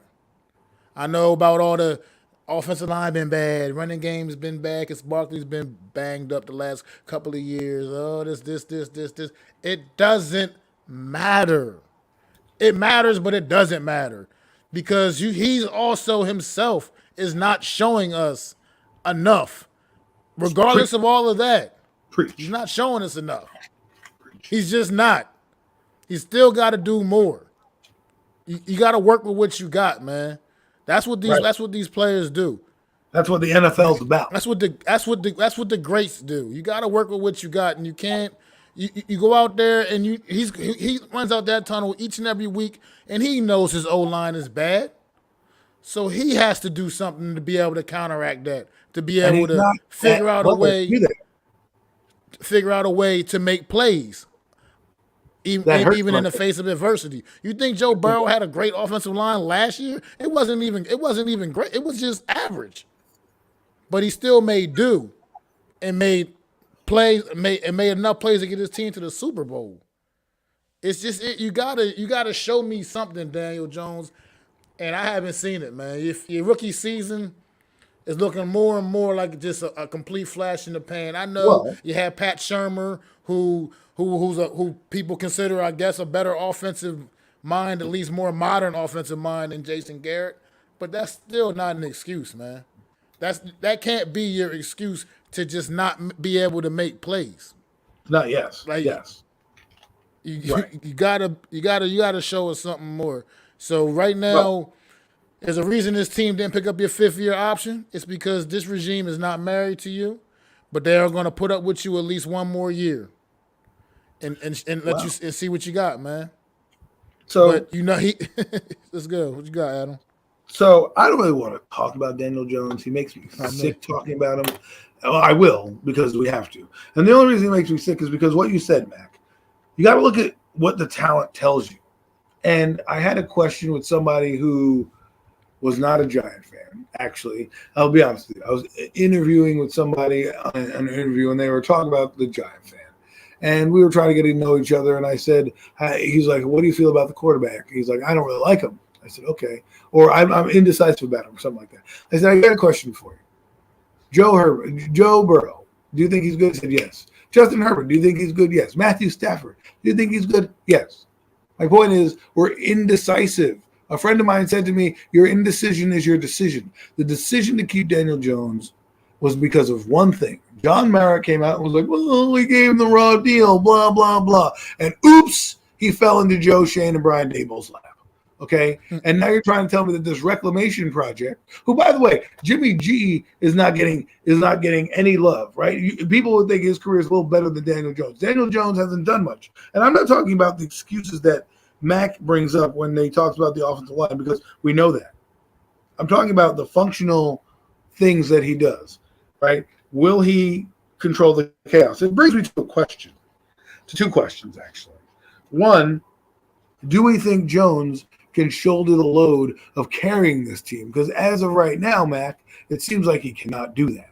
So if he cannot do that, do we think he can show that this year? Because to me, I need a playoffs or bust type scenario. Like you go 9-8, don't make the playoffs. See you later. Sorry. You need to be in the top echelon of the league. And the only way to do that is to be in the playoffs. So do you think he has enough to carry this team? Based off of what I know, I do not. It's unfortunate, but I just can't go out there and answer that question with a yes, man. Daniel Jones has just been here's the reality. His rookie season, he had 24 touchdown passes? Yes. The last two, that was more than he's had the last 2 seasons combined. Right. A lot of people say that's a product of the offense. I think it's a combination of both. I mean, that's just not. You gotta figure out a way, if nothing else, to make yourself better. I know you like to Adam used the Deshaun Watson as an example. He is a great example, like you said, playing on that horrible Houston team. But he, like you said, wasn't the reason they were losing games. It wasn't because if you do your job and you do your job well, I can't be mad if the defense gives up a touchdown at the end of the game. Right? Someone was telling me about Herbert in this other conversation that we have, and Herbert against the Raiders played a hell of a football game. Is it his fault that his coach goes for a 4th and 2, or his defense can't make any stops? I mean, the Giants' defense last year couldn't stop anybody inside of 2 minutes. No, never. Right? Every time a team scored on us before halftime, almost every game. Right. So, but if you go down the list, and this is where I was talking about production earlier with Pat, that it gets thrown out the window. I know it's not the end-all, be-all when it comes to stats, but it's almost like your resume, right? It's, it's how you define who that person is. When he ends up playing his career, people are going to look at his numbers, whatever they are, and determine what he's good at. So if the record is what we see, by the way, he's 12-29, right? In terms of winning, which that's the end all be all. But if you look at those games and those seasons, he hasn't been the reason they've been in games. Deshaun Watson's not the reason they lost. Okay. Deshaun Watson's the furthest thing from losing with the Texans. The problem with the Texans was everything else around him. And don't give me this offensive line thing, because his offensive line was terrible and he made plays. And that's another thing that Mac touches on is You got to. The cards are what the cards are. You can't just say, "Oh, can you redeal them shuffle dealer in the middle of the game when they've already been shuffled?" Go do that on a blackjack table. They'll look at you like you got 5 heads. Okay. You can't be like, "Oh, I don't really like these cards right now. Can you keep bringing them out until?" No, because that's excuses. You can't. You got to play with what you got dealt with, right? And if you can't call your bluff, which means make people believe that you're better than you are, then you're absolutely nothing. Okay. And right now, Daniel Jones hasn't bluffed anybody. He might be. Let's say this, Mac. Maybe the NFL's figured him out. He had one good year. They got some tape on him. They went back, and the next year when they go in to evaluate Daniel Jones, they're like, well, these are some of his strengths and weaknesses, which, by the way, he hasn't gotten better at since he's gotten in the league. I mean, I will not. I give him his ball security slightly better, but it's still not good enough. It's still not where it needs to be. His awareness still kind of sucks. You're right. It's not enough improvement. That's the biggest issue. It's just not enough improvement from this kid over the course. He doesn't look like a quarterback going into his 4th year. Right. He by no means like a quarterback going into his 4th year. You couldn't tell me that this dude is now 4 years in the NFL starting this season. Will be starting his 4th year in the NFL. It just and he still is doing rookie mistakes. Yeah, rookie vibes totally get rookie vibes from this kid. The fact that I don't put much stock into these things, but people put out things, lists ranking quarterbacks. The fact that people are even ranking, I've seen a list where somebody had Kenny Pickett ranked ahead of Daniel Jones. Kenny Pickett. He may not even be the starter in Pittsburgh this year, but people are ranking him above Daniel Jones. I mean, I don't put a lot of stock into those things, but still, the fact that you're even... This brings me to my second point then. When do you, because you and I agree, this team might struggle, right? So with that being said, I believe they're going to struggle. Not because they're bad per se, but because, they're learning the new system. And that means, how long do you think it's going to take before they bring in Tyrod Taylor or give Daniel Jones the hook? How many games do you think if they're struggling? Do you think it's 5, 8, half a season? I think he probably would get still probably at least half the season, unless it's disaster. That's just totally disastrous. So if the Giants go 0-3, let's just say out the gate, and they're going into week 4 against Chicago, they win that game. Week 5, they're going to London. If the Giants lose that, they're 1-4. Basically, good night the lights, right? At what point do you make the move? I mean, myself personally, I'd probably make. I mean, if we went 0-3, it'd be tough not to pull them at that point. But at the same time, you look at the competition at the top of the season. I mean, I think the real reality is, I think most people would only have us going 1-2 anyway at best. If we can sneak a win against, if we can knock out Carolina in week 2, I think most people would have us losing to Tennessee, Dallas, regardless in weeks 1 and 3. Well, Dallas might be desperate if you look at that schedule. I mean, I don't want to play a desperate Dallas team. I'd rather play Dallas when they're 2-0. I mean, so. But we can get off that guy because, I'm tired of Daniel Jones. There's other people to talk about. Yeah, let's talk about the receivers or something. Let's talk about number 26, because number 26 is also a polarizing player, but in many different reasons, right? Not because he stinks, but because mostly he's injured and has trouble staying on the field. Now, I'm really excited about Barkley this year. Like I said, I don't care if he stayed on the team last year, but because you're not paying him that much, might as well keep him, But I think he's going to have a big year. What are your thoughts on Barkley? Well, look, I absolutely love Saquon Barkley. I 100% believe in the talent of Saquon Barkley. I believe this injury-prone thing is I think it's a bit overblown.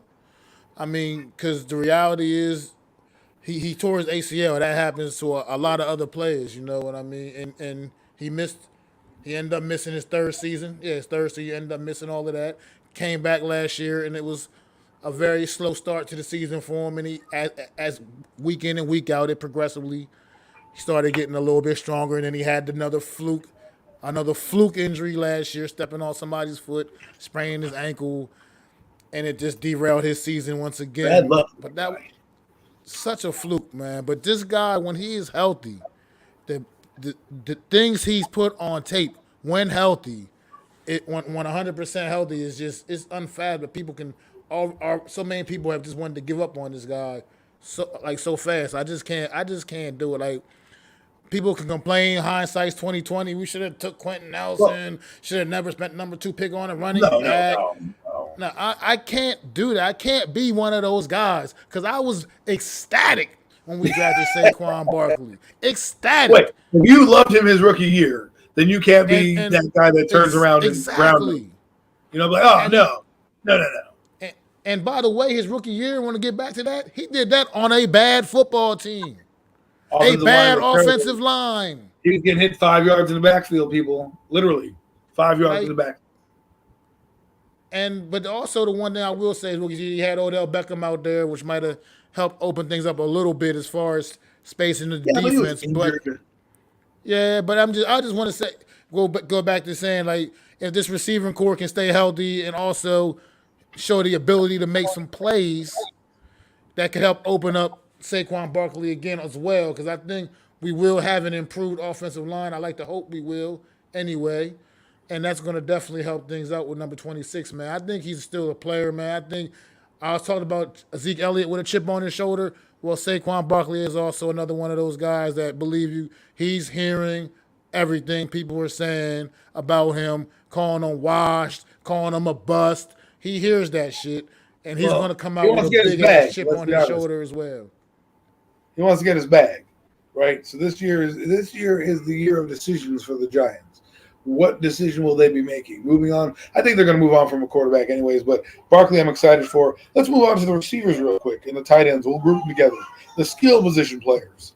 I'm really intrigued. My favorite player right now outside of Barkley, the skill position, is Kadarius Toney. I'm really intrigued with what a healthy Toney can do. I think he's a game-changing type talent. I really do. I think he can flip the field. I think he's going to do a lot more than people anticipate. And I think he's going to be a deadly weapon. That's why Rondell Robinson to me was a little interesting, because he seems to be doing the same kind of skill set, which is fine. But I believe in diversity on the wide receiving core, so you have tiers of guys. The guys don't do just many things. But Kadarius is pretty interesting to me. Kenny Galladay, can he stay healthy?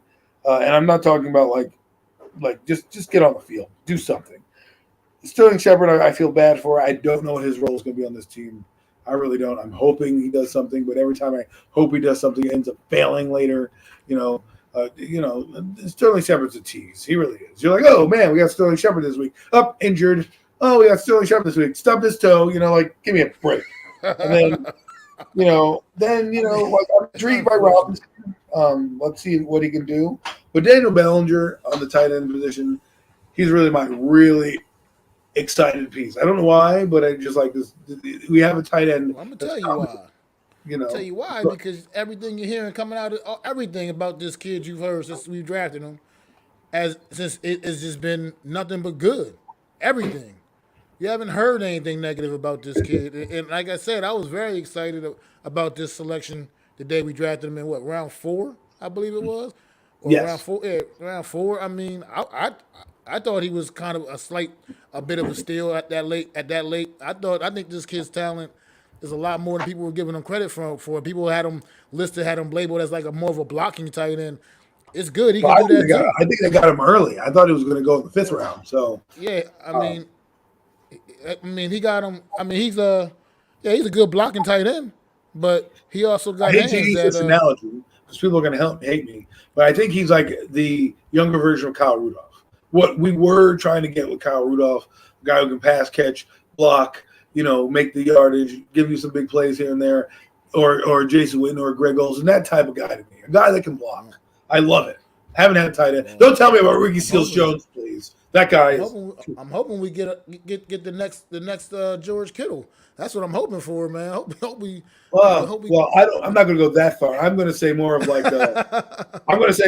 Greg Olsen's pretty good. I mean, let's be real. He is really good.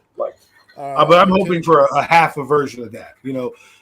Kevin Boss with a lot more years. You know what I'm saying? Like that type of player.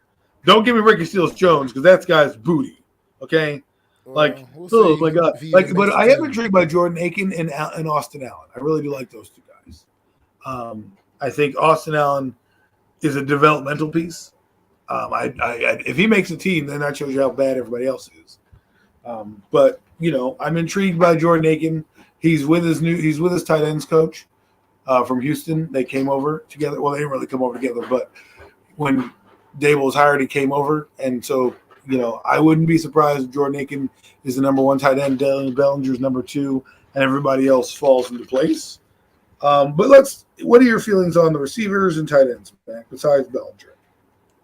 Well, the receivers, they got to stay healthy, man.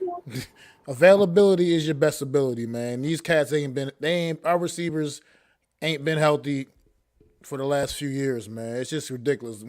Go one injury after the next, man. Kenny Golladay, down goes Golladay. Down goes Shepard. Down goes Tony. Down goes Slayton. I mean, these guys can't stay healthy. Who knows if Slayton's even going to make this team? He's another pretty polarizing New York Giant himself now. Because now it's like that receiver room's getting a little crowded. We talked about this before. Like I said, Galladay's got a spot. Kadarius Toney's got a spot. Sterling Shepard's got a spot. Wan'Dale Robinson's got a spot. And there ain't but a couple more spots left there probably, man. And Darius Slayton's going to have to work hard to earn one of those couple of spots that's left. And he's and with his hands situation, with his hands not, being exactly being the most surest hands, man. I don't know. Darius Slayton, he's gonna be interesting to one to watch in training camp because he's gonna have to have a big camp and he's gonna have to come up big in preseason, man, to secure a roster spot, I believe, on this team. So and as far as Wan'Dale Robinson, I'm hoping to see what we get out of this. Because we second round pick on this kid. So you use a second round pick on somebody, you expect production. You don't pick a guy in the second round that you expect to just come in and just kind of be hanging out on the sideline. He's this guy, you need to see him on the field making plays. And another thing with all these receivers in general, last year we did not have nearly enough touchdowns scored by a wide receiver at the wide receiver position. That's a product of a little bit of both them and the quarterback. I'd say mostly last year was probably more the quarterback just missing guys, but that's neither here nor there. The point blank in the period is you need to get these wide receivers in the end zone. Kenny Golladay, you made too much money last year to not score a single touchdown, bro. That's not acceptable. It's got to change that. We got to change that narrative. I want my money back on that purchase. Kadarius Toney, this kid's a playmaker. We got to figure out ways to use him the right way. And maybe Mike Kafka will bring some kind of a spark to this offense that we haven't seen. We haven't really this like I said, I used to call Jason Garrett's offense prehistoric because that's what it looked like, But at the same time, it's still all about execution, and we still weren't executing. So this team, these wide receivers, like I said, the key to them right now, I think, is health. I believe we have legitimate talent at the position, but they got to stay healthy, man. Tight ends, I think we're going to be run by the young guys, man. I think the young guys are going to take the tight end position over on this team. I like Bellinger to start off the season at number 2, like you said. I do agree with that, but I think he will quickly emerge as the number 1 tight end in the room as the season progresses. And I like the other kid, the undrafted free agent, Allen. Yeah, Allen. I like this kid too, man. I'm hearing so many good things about both of these two young tight ends, man. I like this guy, but he's not necessarily a tight end. He's kind of a tight end fullback. Jeremiah Hall, I like a lot too. I'm hoping he's going to be an H-back for them. Kind of the same thing as a fullback tight end-ish. But I agree with you there. Let's move on to the defensive side so we can kind of wrap this show up here with the Giants. I'm very excited about the defense. Wink Martindale has brought a attitude toward this team that we haven't seen in a while, a little bit of a swagger about him. But again, you got to produce, right? You got to produce. And the things that I'm mostly worried about are, as Pat and I spoke about before, are the secondary. And I guess we can start there because to me, the secondary is the weakest point.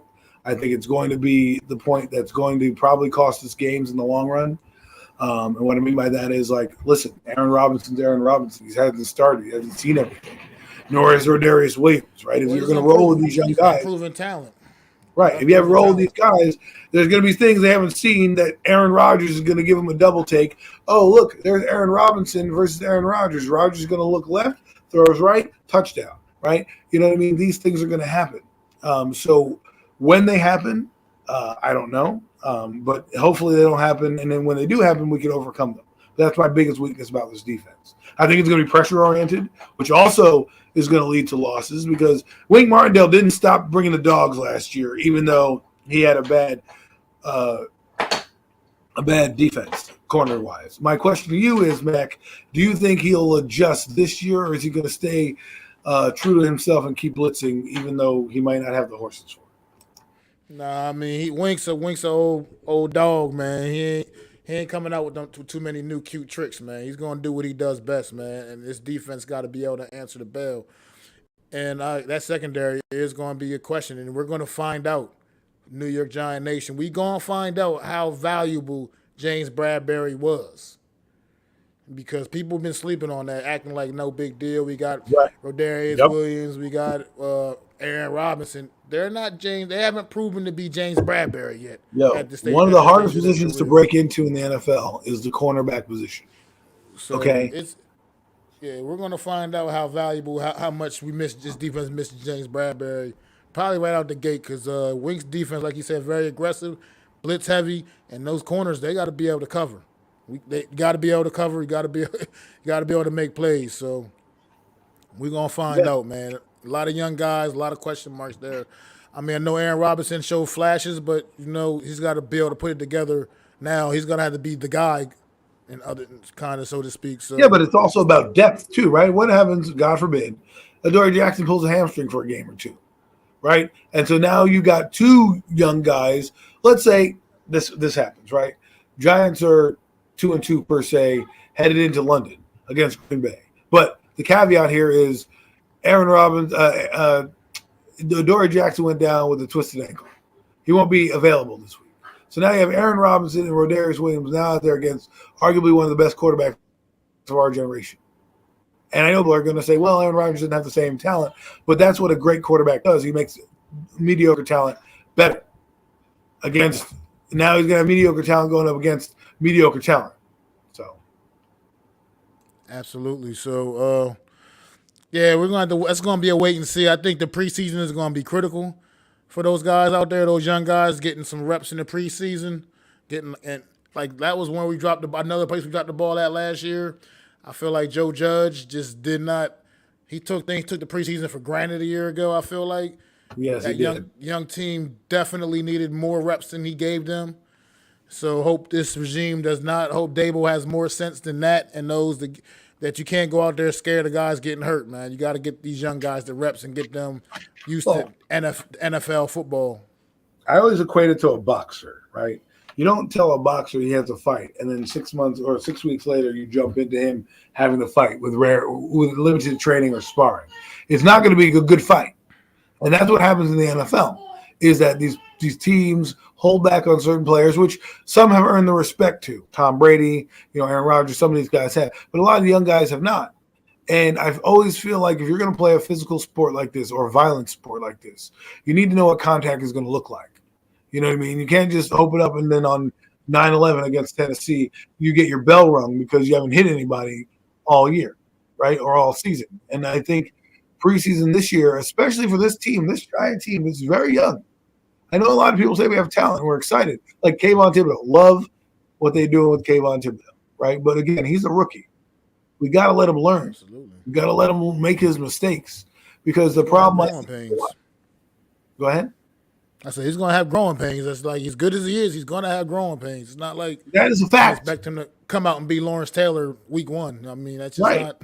It's not a thing. Absolutely, but that's I think, Mac, that's where the fan base becomes kind of blinders, right? Do we expect him to just be this talent out the gate? And Peyton Manning had a struggling season, I mean, Lawrence Taylor was great out the gate, I can't lie. I mean, he had 9.5 sacks. Let's be real. He's like the unicorn of draft picks. But, guys take a while to develop. Chase Young, had a good first year. Second year, he got banged up. So you never know. And, of course, with the complication of this defense, I expect him to be good. I expect Azeez Ojulari to be the shit. I think he's going to lead the team in sacks. Actually, if you want to put a gun to my head, that's the guy that's going to have the double digits. I think Kayvon's going to get like 9.5, and you're going to see Azeez with 10 or 11. You know. I mean, that would be ideal. That would definitely be ideal for the New York Giants, and it would definitely be a good sign that the pass rush is back in New York, man, because we need it back, man. And that's what's been killing me with this team, man. I grew up watching all these great pass rushers on this team, man, over all these years, and it's been anemic it's been lately, man. We just can't get it going. I know Leo had the big year a couple years ago. And that's another thing. Get these guys on the outside helping opening up things for Leo in the middle, man. He's one of the better D tackles in this league for sure. But you can't just sit there and just have him getting double, triple teamed all game long every game. You got to be able to make an offense respect more of your guys a little bit, have a little more respect for some of your guys, open things up for some of your other playmakers, man. But how do you feel about the linebackers, Adam? I am in love with. I like Blake Martinez a lot. I'm in love with Darren Beavers, Micah McFadden. I like a lot.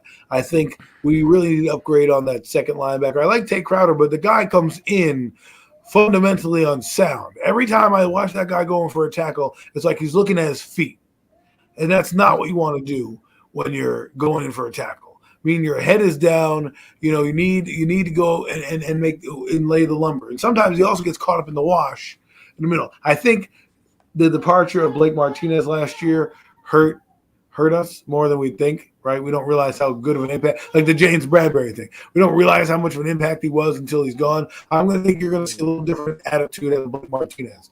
Now, I don't think he's going to be here past this year. I think Michael McFadden's going to be there. I like Darren Beavers for this very reason.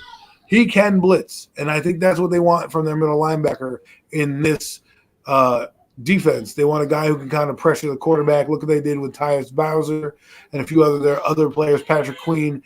They blitz very well, so I can see them liking him, Darren Beavers. I'm going to actually say he's going to be the starter next to Blake Martinez.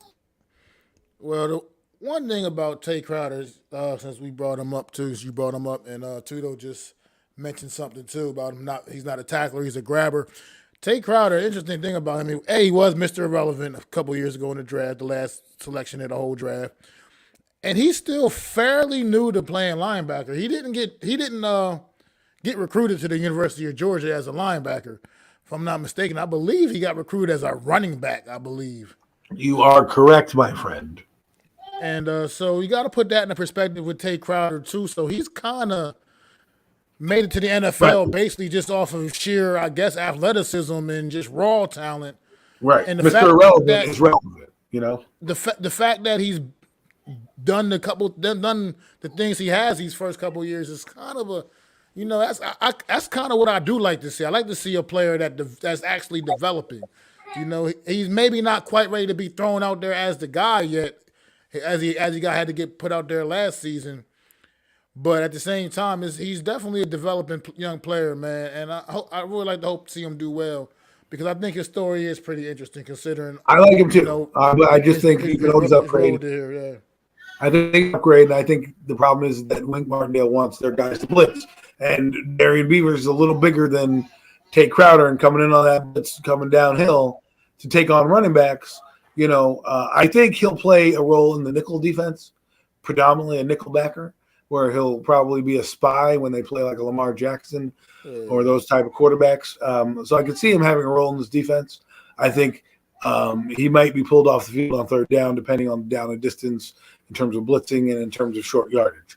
But that brings us to the defensive line. Like we talked about Kayvon and Azeez. I'm intrigued about Ellison Smith. I like Quincy Roche, but I'm intrigued by Ellison Smith. He's not getting much talked about. I would like to see how he does his camp, to see a fourth rusher in the rotation. But JPP has been my mentor, teacher, and big brother, teaching me everything I need to know as far as explosive pass rush since they've signed him when I was 12 years old. JPP was a freak, though. I mean, the guy did 12 backflips in a row at 6'5", 280 pounds. That man's you can't do that. That's crazy. That's just a freak show. But getting into the defensive line, I'm really hoping Dexter Lawrence is put at the nose tackle. I really want to see him there. I think he's going to thrive there. I think that's what his body type is built for. Right. He's not built to be a defensive end, He's not. Sorry. They took something, I think, like a slight false narrative about Dexter Lawrence, because when he was at Clemson, he was kind of decent with his pass rush at Clemson a little bit, but at the same time, that's college, man. It's not the NFL. It's just not the NFL. Yeah, so he was playing in the ACC. So it's like, I'm sorry, it's just you're not. That's not all NFL. He's playing against Duke and North Carolina, University of North Carolina. That's not NFL teams. It's not NFL rosters. So you got to play these guys to their strength, and I think that's what the last regime failed to do.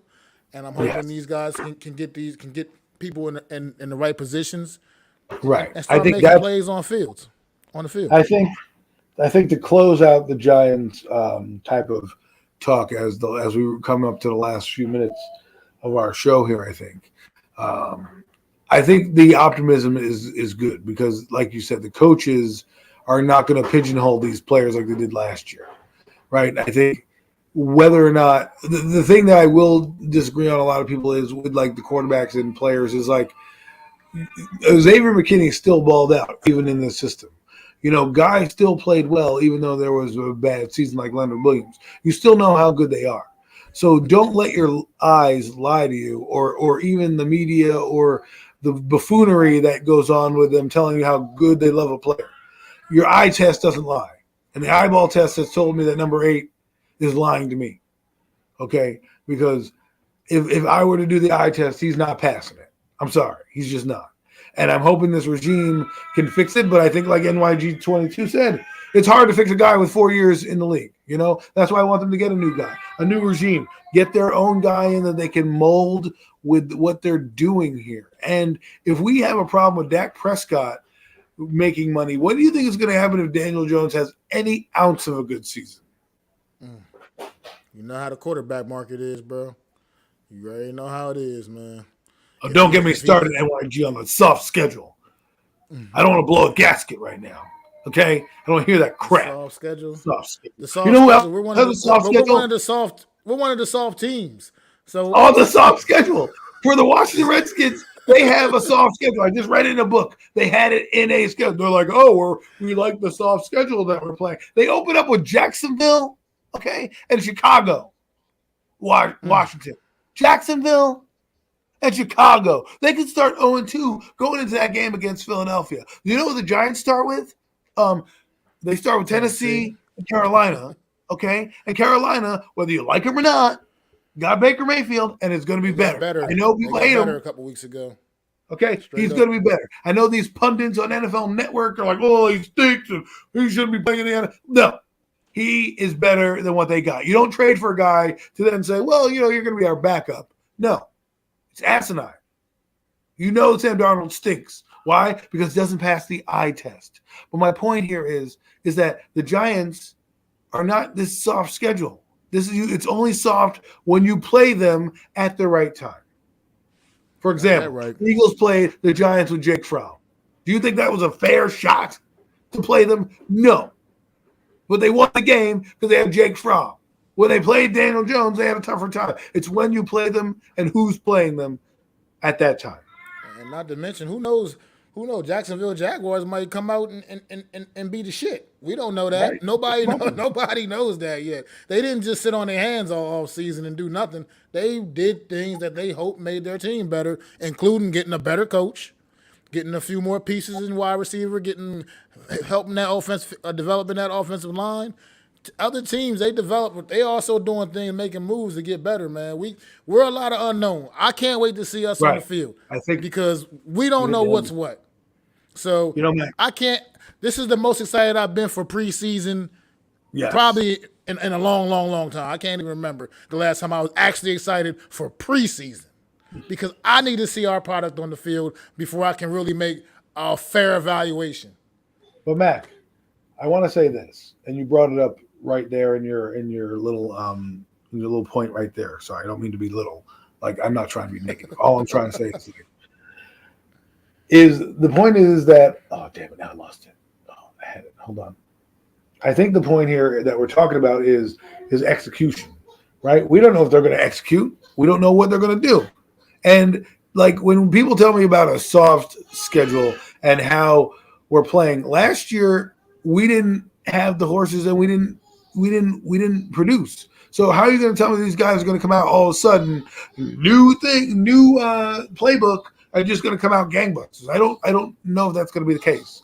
And I just can't say the soft schedule when what if we play Carolina and they have Baker Mayfield and they have Christian McCaffrey and we just went out there and we lost Adoree Jackson, right? And now and our middle linebacker Blake Martinez is slow to come back.